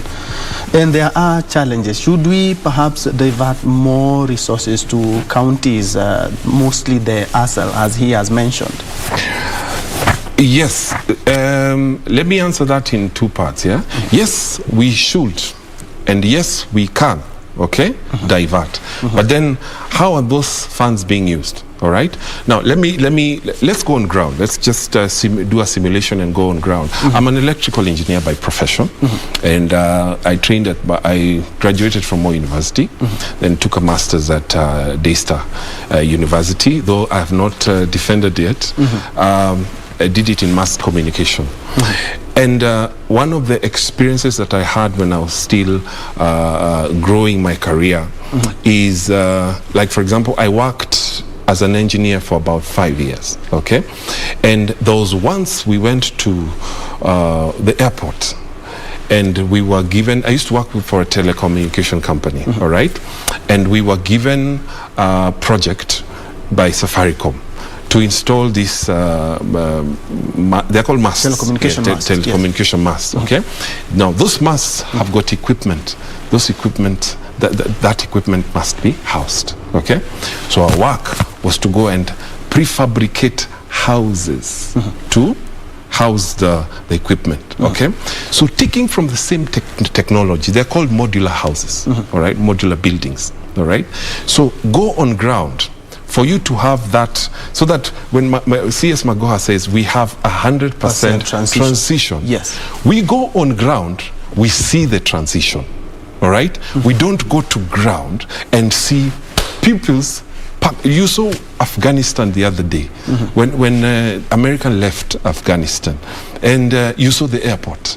There was a caption where there was a picture, and Afghans were in. Let's not make a lot of students at once, just to make sure exactly. It's 100%. Yes. And perhaps to shift focus on the crowding itself. Yeah. The calendar now is not quite friendly. Yeah. We had 3 terms in a year. Now we have more than that. Yeah. And you find that 1 week or 2 weeks holiday, the students, the teachers, the subordinate staff Yeah. What about the fatigue? Have you noticed that? It's so crowded. Has it affected you? Yes. Because right now they have, what, 3-4 days? Yes, it has. has. They had a 1-week holiday. Yeah. The fatigue. Yes, Let's look at the human resource as well. What maybe I can say on that is the moment, and there was a reason why we had these long holidays, so that the staff can steam off, okay? So you will find, because the system has started and people are starting to feel the pressure, okay? Soon towards the end of the year, you'll start seeing the reaction. When people are pressured from teachers and students, you'll start seeing the reaction. People will look for a place to steam off because of the pressure. Because you can't pump so much into a child. They will react, or they'll lose. Like for example, you go to a class.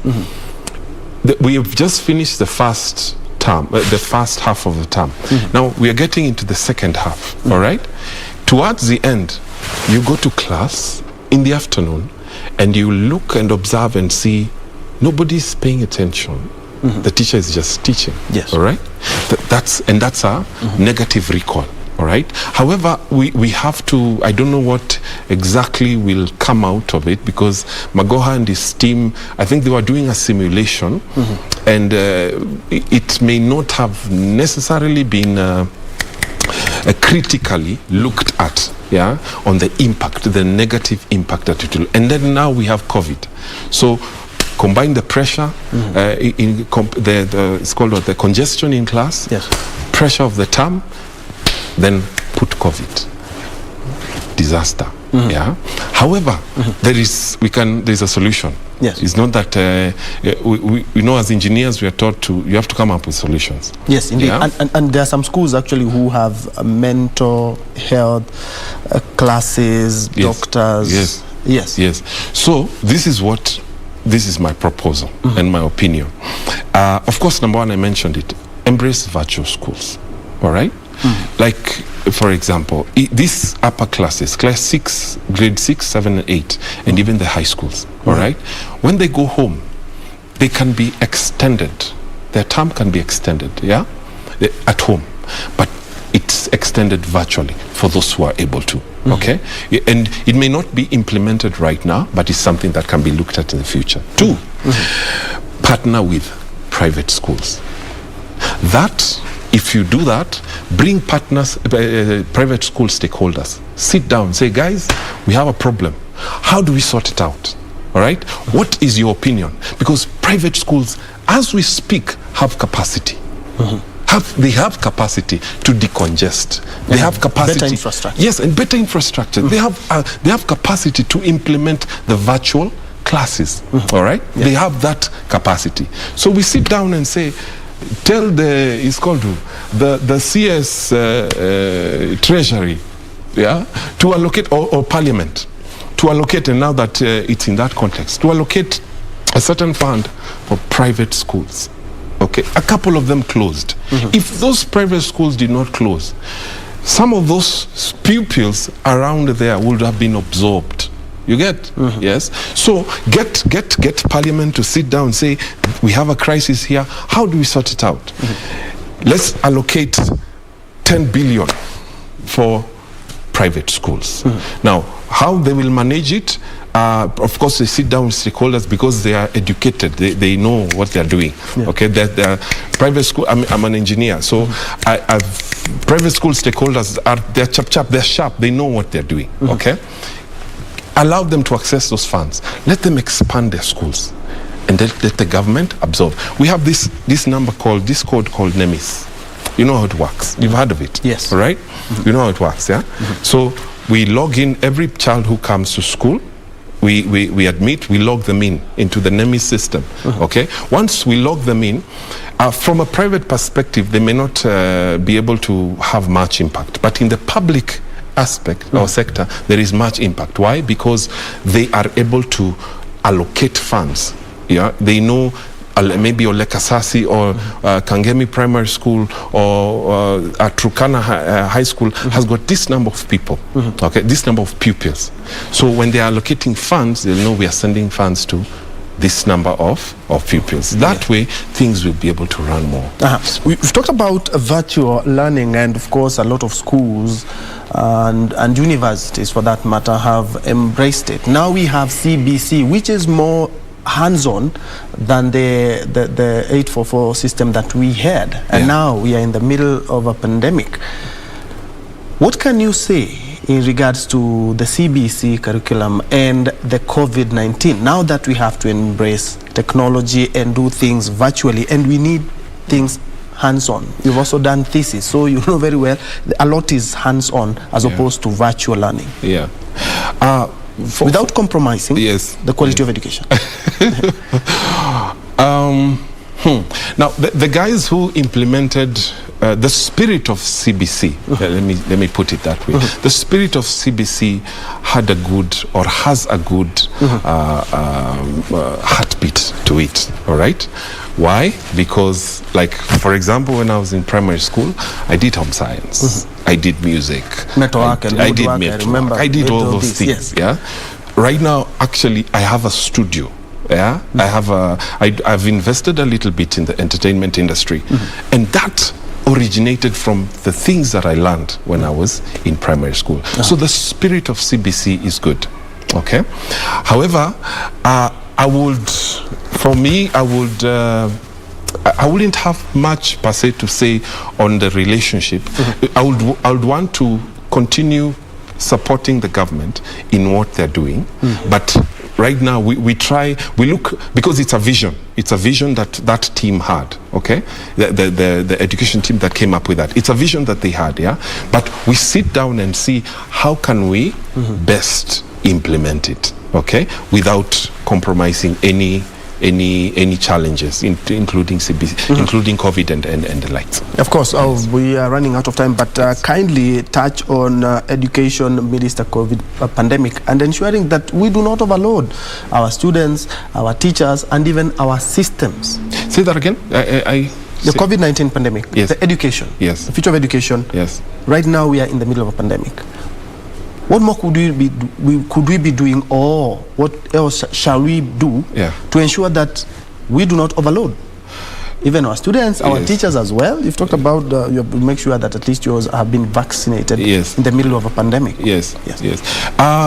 Maybe to touch on that, as much as right now the system is compressed, after 2023 it will ease, okay?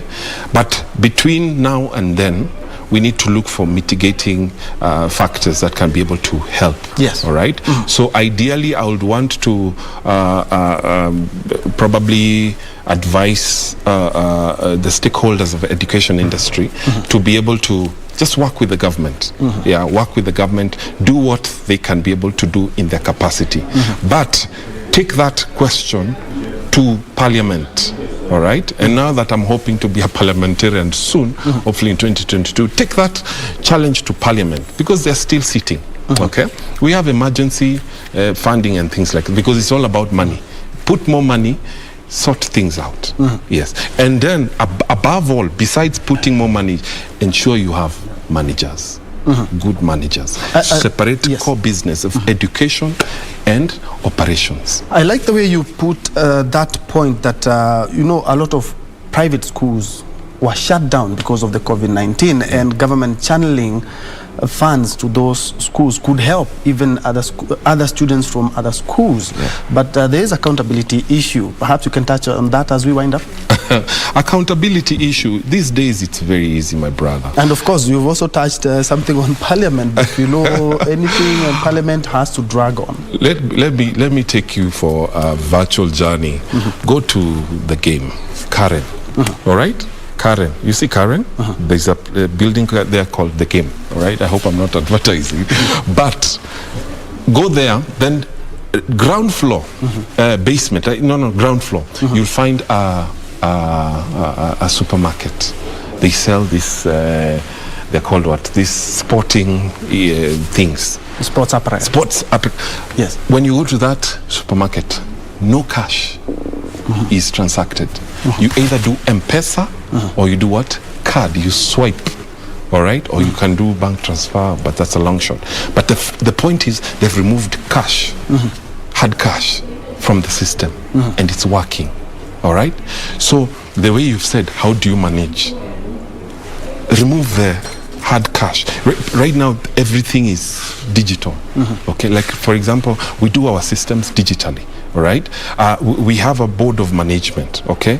When things are done, we upload them digitally. Before a check is signed for money to be released, everything has to be looked at, ticked digitally. Okay, then the guy who is, or rather the signatories must not, it's not a must they're there. They can be able to digitally sign off things. Okay, so there was this if-miss, all right? Yes. Embrace that, all right?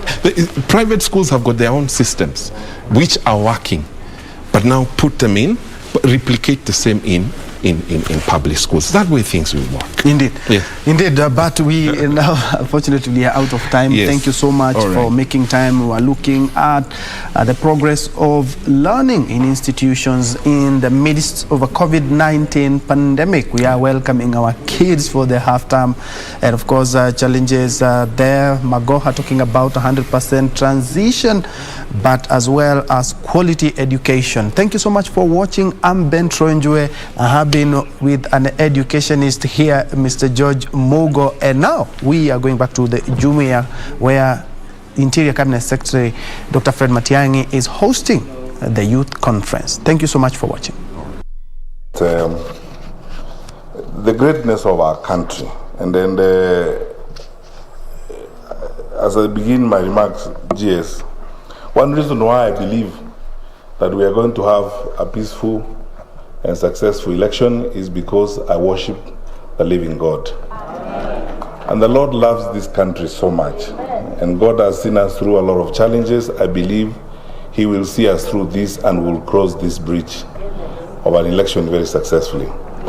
I am grateful for your invite, and I have seen people in the audience whom I sincerely treasure and look up to, Archbishop Olisabit, one of my favorite clergymen in the country, the presiding bishop of the Methodist Church, Madam Rosemary Mbogo, Canon Rosemary Mbogo, whose book I have been using to enhance my own fame by giving to people as a gift.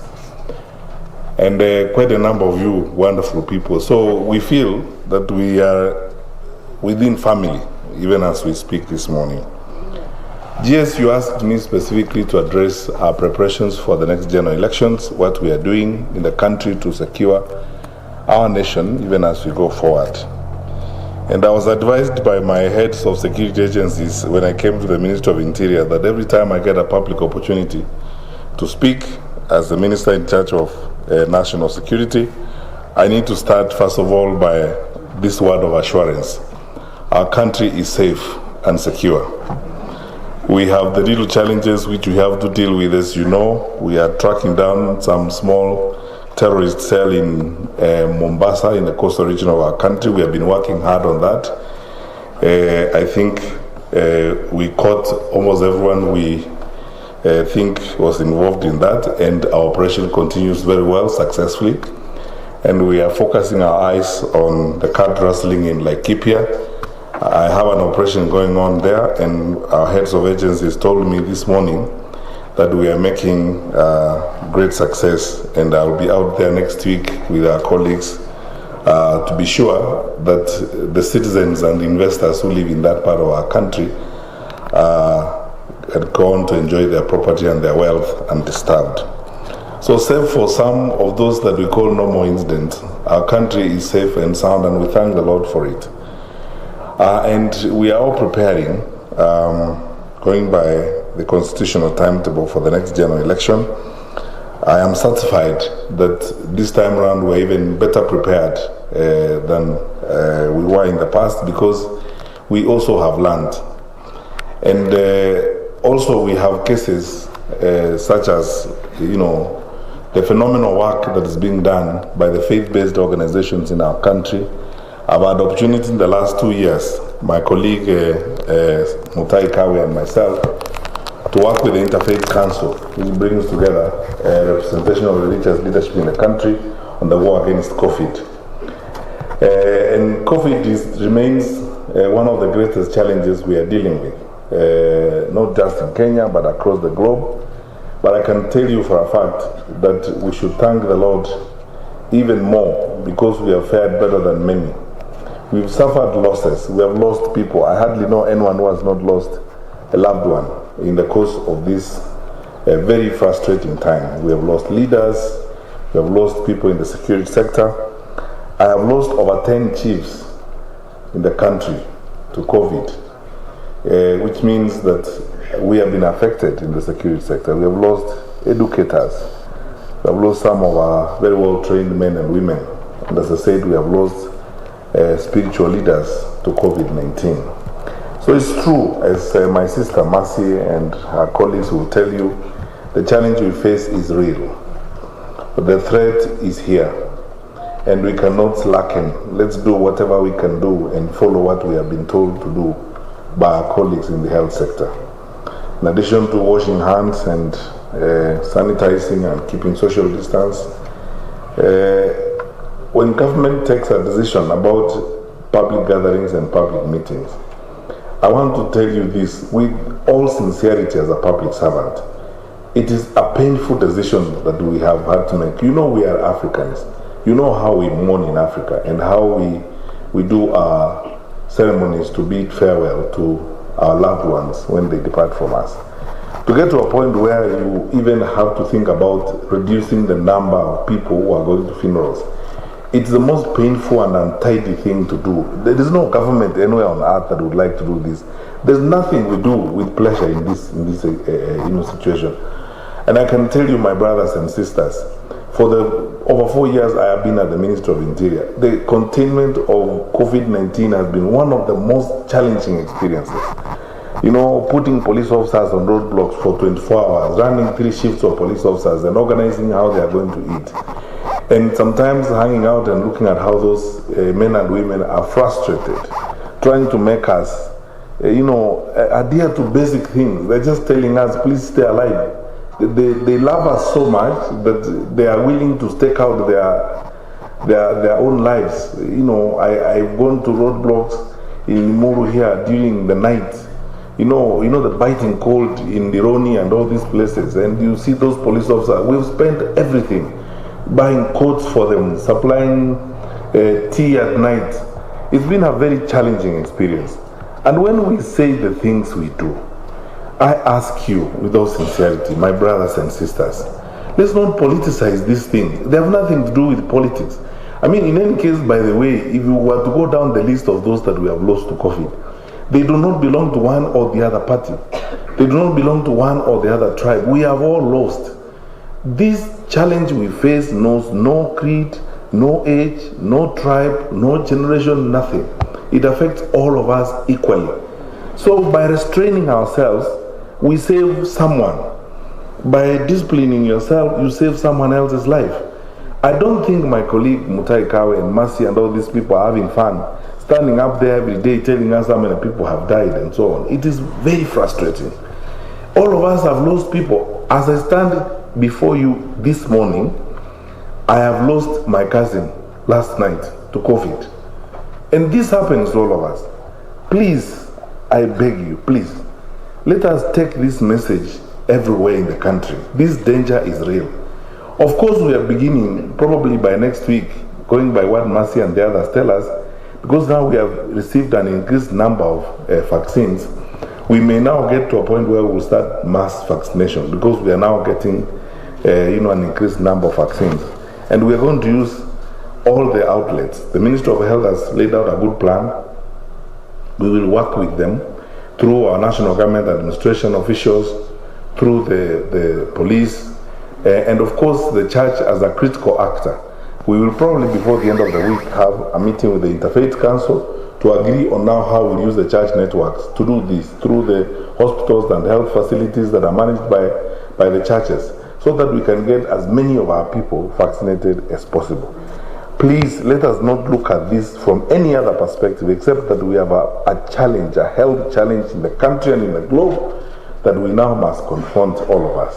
And if you don't have a condition where your doctor advises you to hold on vaccination, please be vaccinated. In fact, yes, one of the things I want to thank you very sincerely is that when we walked in and Mercy is witness here, we saw that you have a vaccination stand here. I mean, this is brilliant, and I thank a lot for it. This is good, so that people come in here are vaccinated. If you have not had a jab, you get a jab. Let's be truly each other's keeper, as it were. So, what are we doing? You know, as the security sector, we do not conduct elections. Elections are conducted by law by the IEBC. We facilitate the IEBC and other agencies to conduct elections.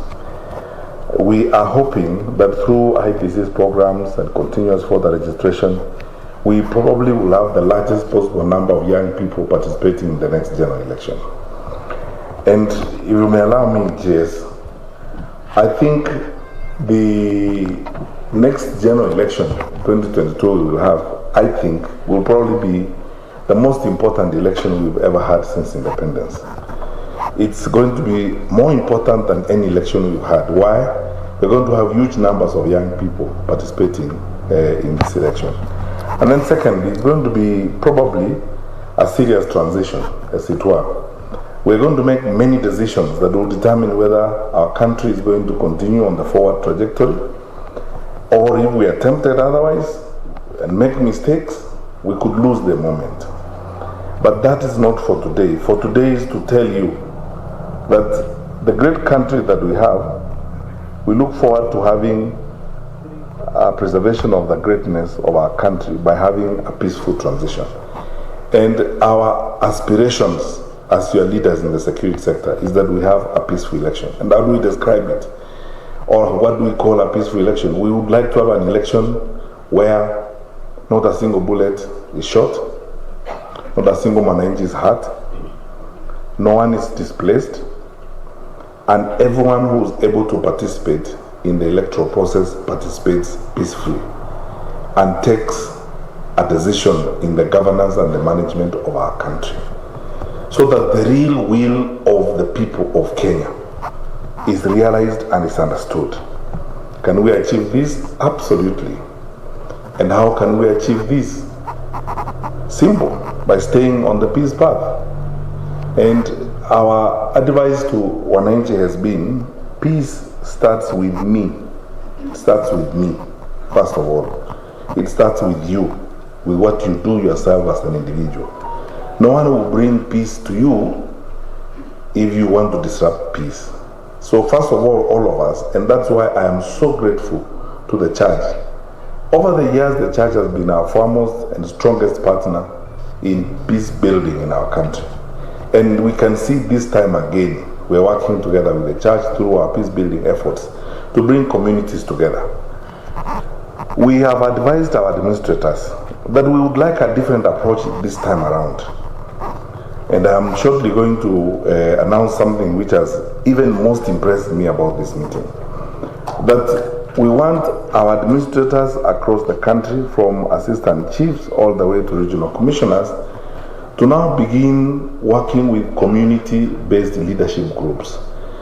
And one of the foremost community-based leadership group is youth groups, so that our youths cross over from what we have all the time been treated as the youths are the mobilization group for committing crime or for committing sin, so that we become the special group in society that builds sustainable peace. And yes, you asked whether we are willing to partner with you. I came here with Mr. Vamba, who is seated here. Mr. Vamba is the official in the Ministry of Interior who is in charge of county commissioners, who works with the deputy county commissioners, chiefs and assistant chiefs, and I have authorized him today in your presence to immediately start working with you and the youth groups you have organized to pair them up with the county commissioners and the chiefs across the board. So where you have meetings organized by NCCK for youth, we need to make sure, Mr. Farm will make sure our county commissioners are there. They work with these young people to preach peace across the country, to talk to their fellow young people, to avoid being misused and to belong to gangs, to avoid being abused by political leaders, so that our young people can do what I pray. Please be seated, Mr. Famba. Our young people can do what I pray that you do, which is simply saying no. Say no to violence, say no to division of the country, say no to ethnicity, say no to all these negative aspects that will destroy our society. Former Prime Minister Tony Blair says, sometimes leadership is about saying no. Saying yes is very easy. Sometimes leadership is about taking a position of principle and saying no. Saying no to these things. I want to tell you, my brothers, my younger brothers and sisters, we have now to say no. No to bad leadership.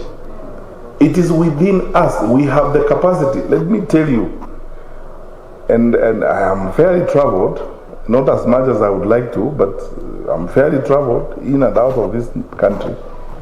And I've spent about 9 years in public life, and I can tell you this without fear of contradiction. There are very few countries that have got the capacity we have as a country. There are very few countries that are as blessed as we are as a country. We have a great country.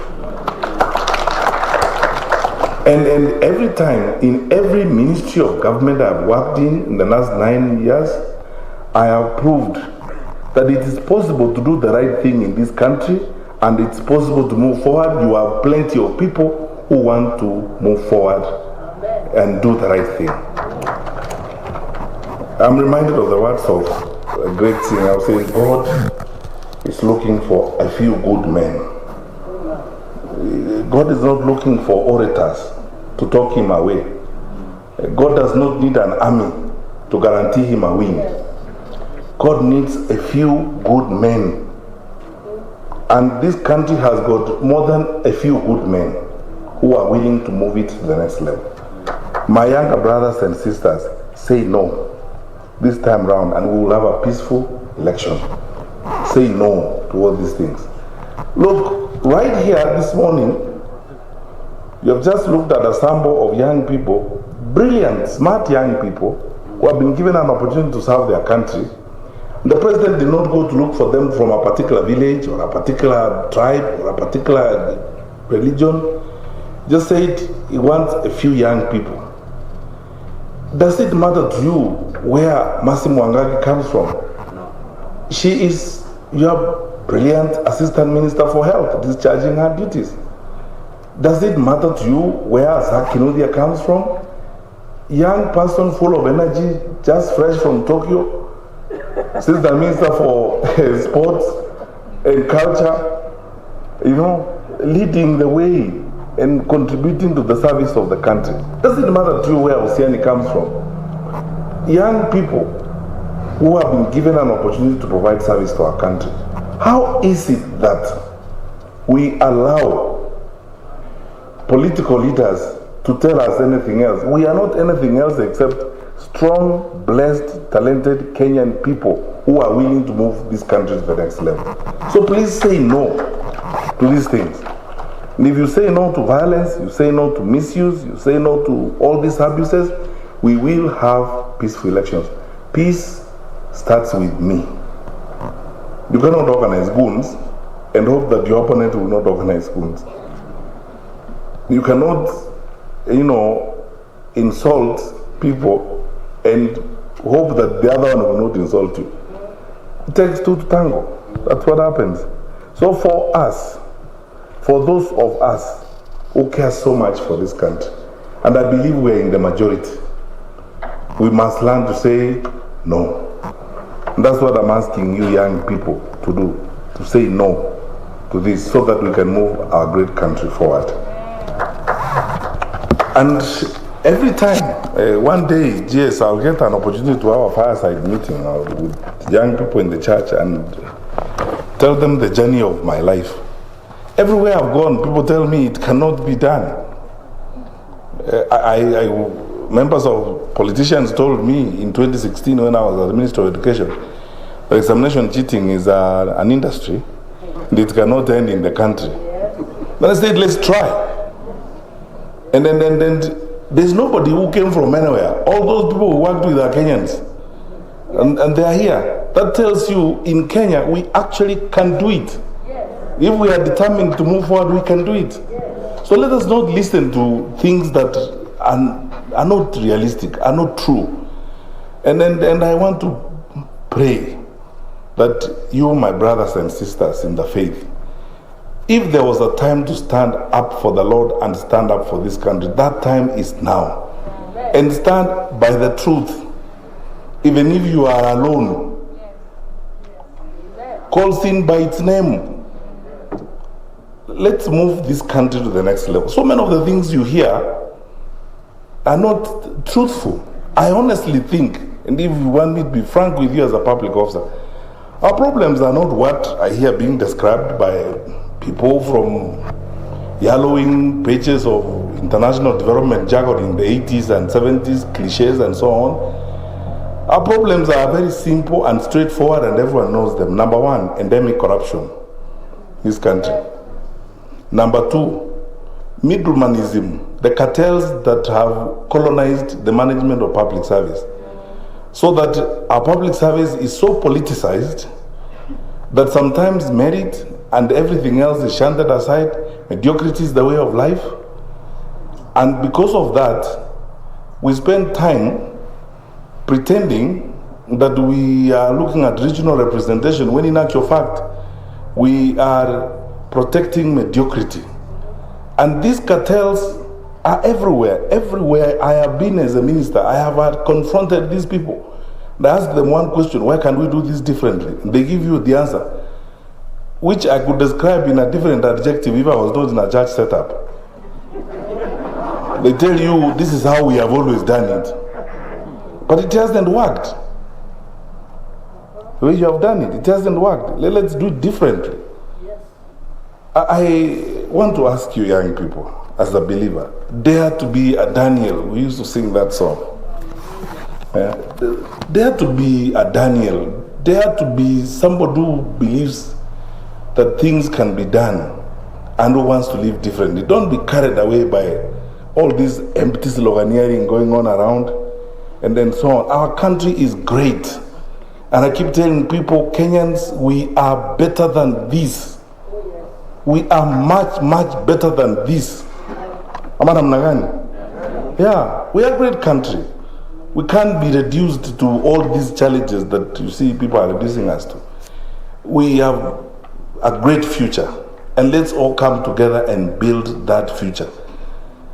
The country needs firm and sincere leaders who will stand up to these challenges, who will stare down these cartels, and who will not engage in all these pretenses that you see. You know, I was telling a group of other people, and this is one of my concluding remarks, that Hitler, during the campaign in Germany, he told Germans to give him 5 years and he'll give them a different German.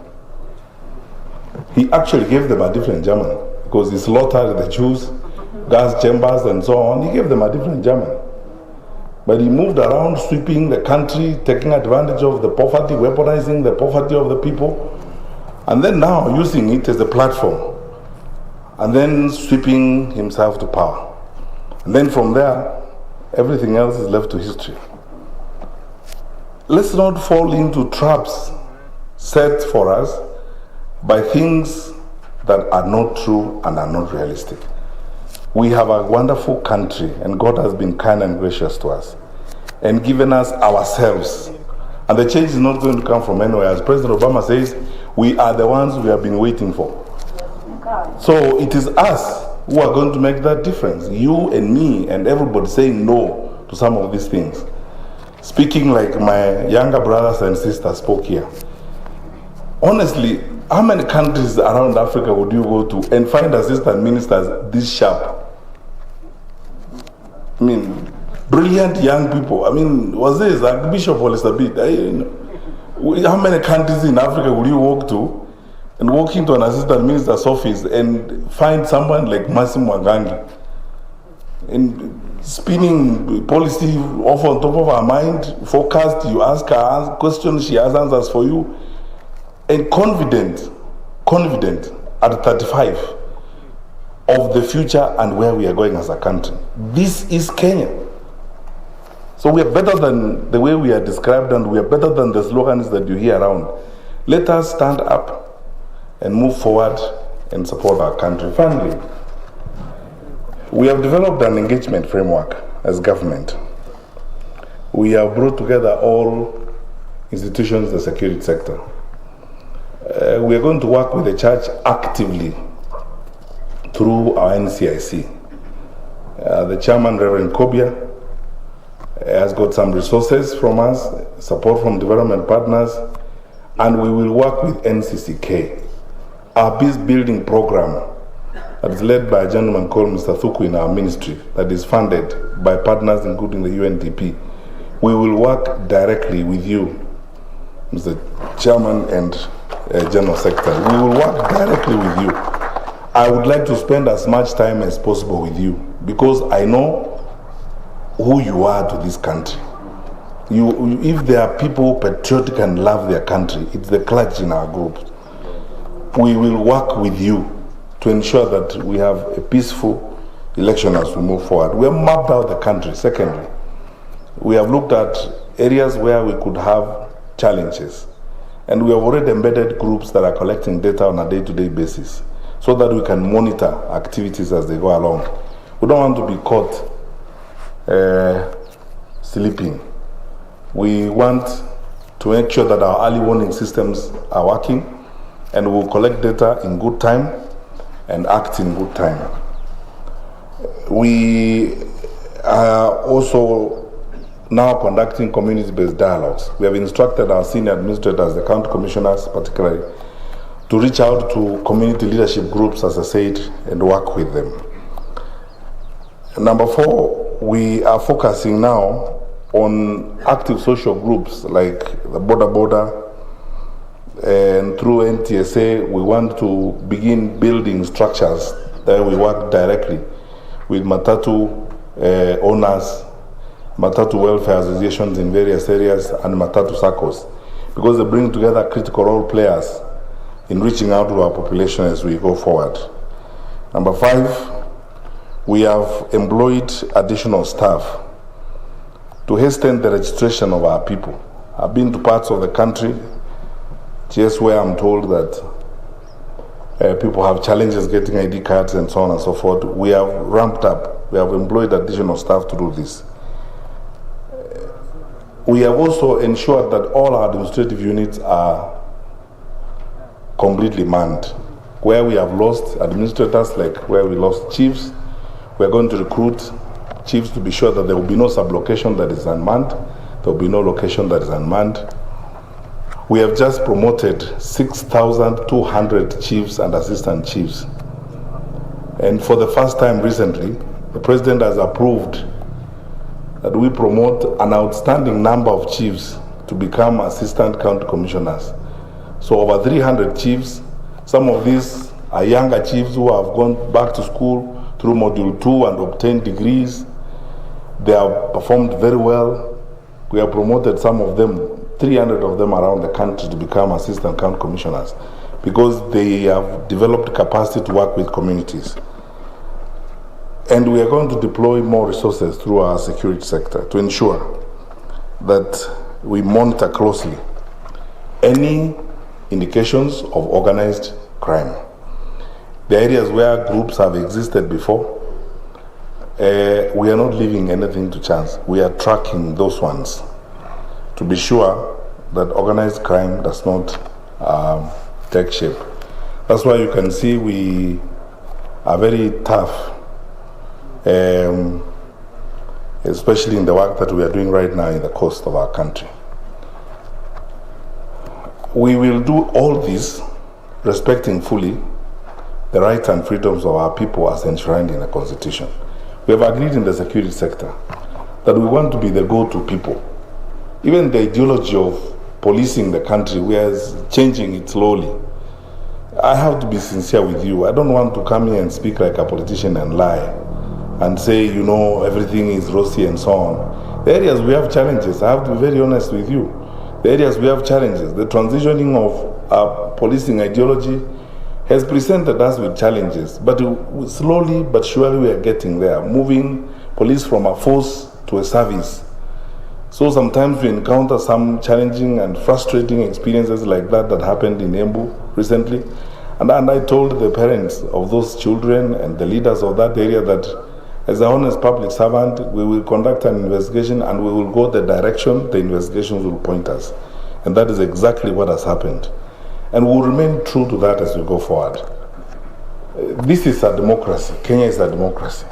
We gave ourselves democracy. Kenyans don't need permission from their government to communicate or to engage or to converse or to gather.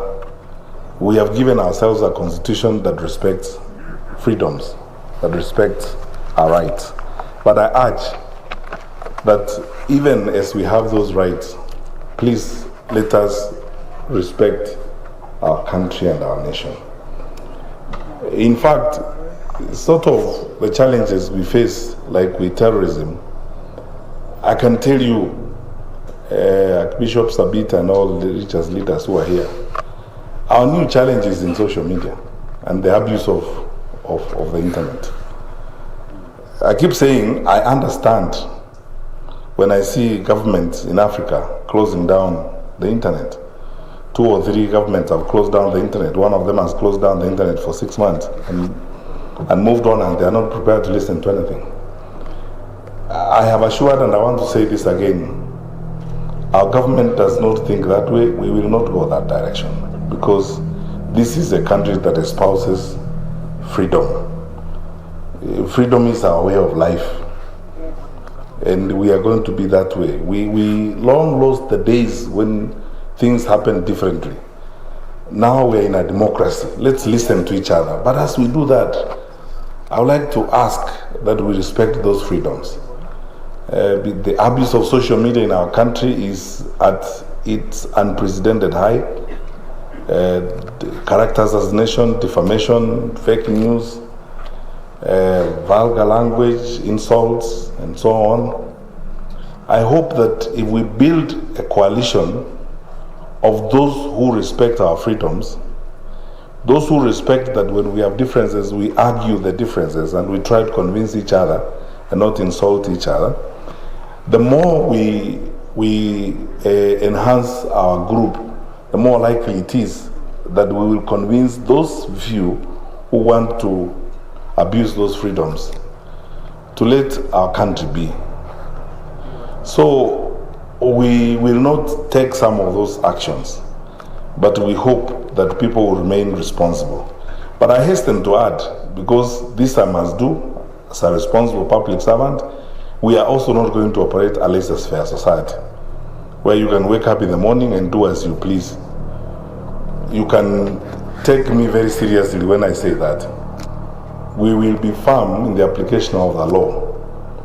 I have requested my colleagues who run media and the others, we are going to have meetings with media houses and everybody who's involved in the information movement chain to understand where the lines are drawn by the law. The consequences of exceeding them will be unimaginable for you. We will also discharge our duty and responsibility to protect the people of Kenya, because there are extents to which we cannot go. We are not populist. There are not things we are not going to do so that we are popular. I keep saying all the time, we don't hold this position so that we can be loved. I would rather be right than popular. Do the right thing for the country, because what Kenya expects of me as its citizen is to serve it with dignity, with focus, and to be right, not to be popular and to drop the guard when I'm expected to take charge of it. We will do our part in ensuring that we keep our country safe. We have the resources we need to do that. Finally, I want on my own behalf and on behalf of my colleagues, the security sector, to thank you very sincerely for your continued support and collaboration with us. You are our most valued partners. We are your servants, we work for you. It is our duty to respond to you. So should you at any point in time need to guide us, counsel us, point out to us things,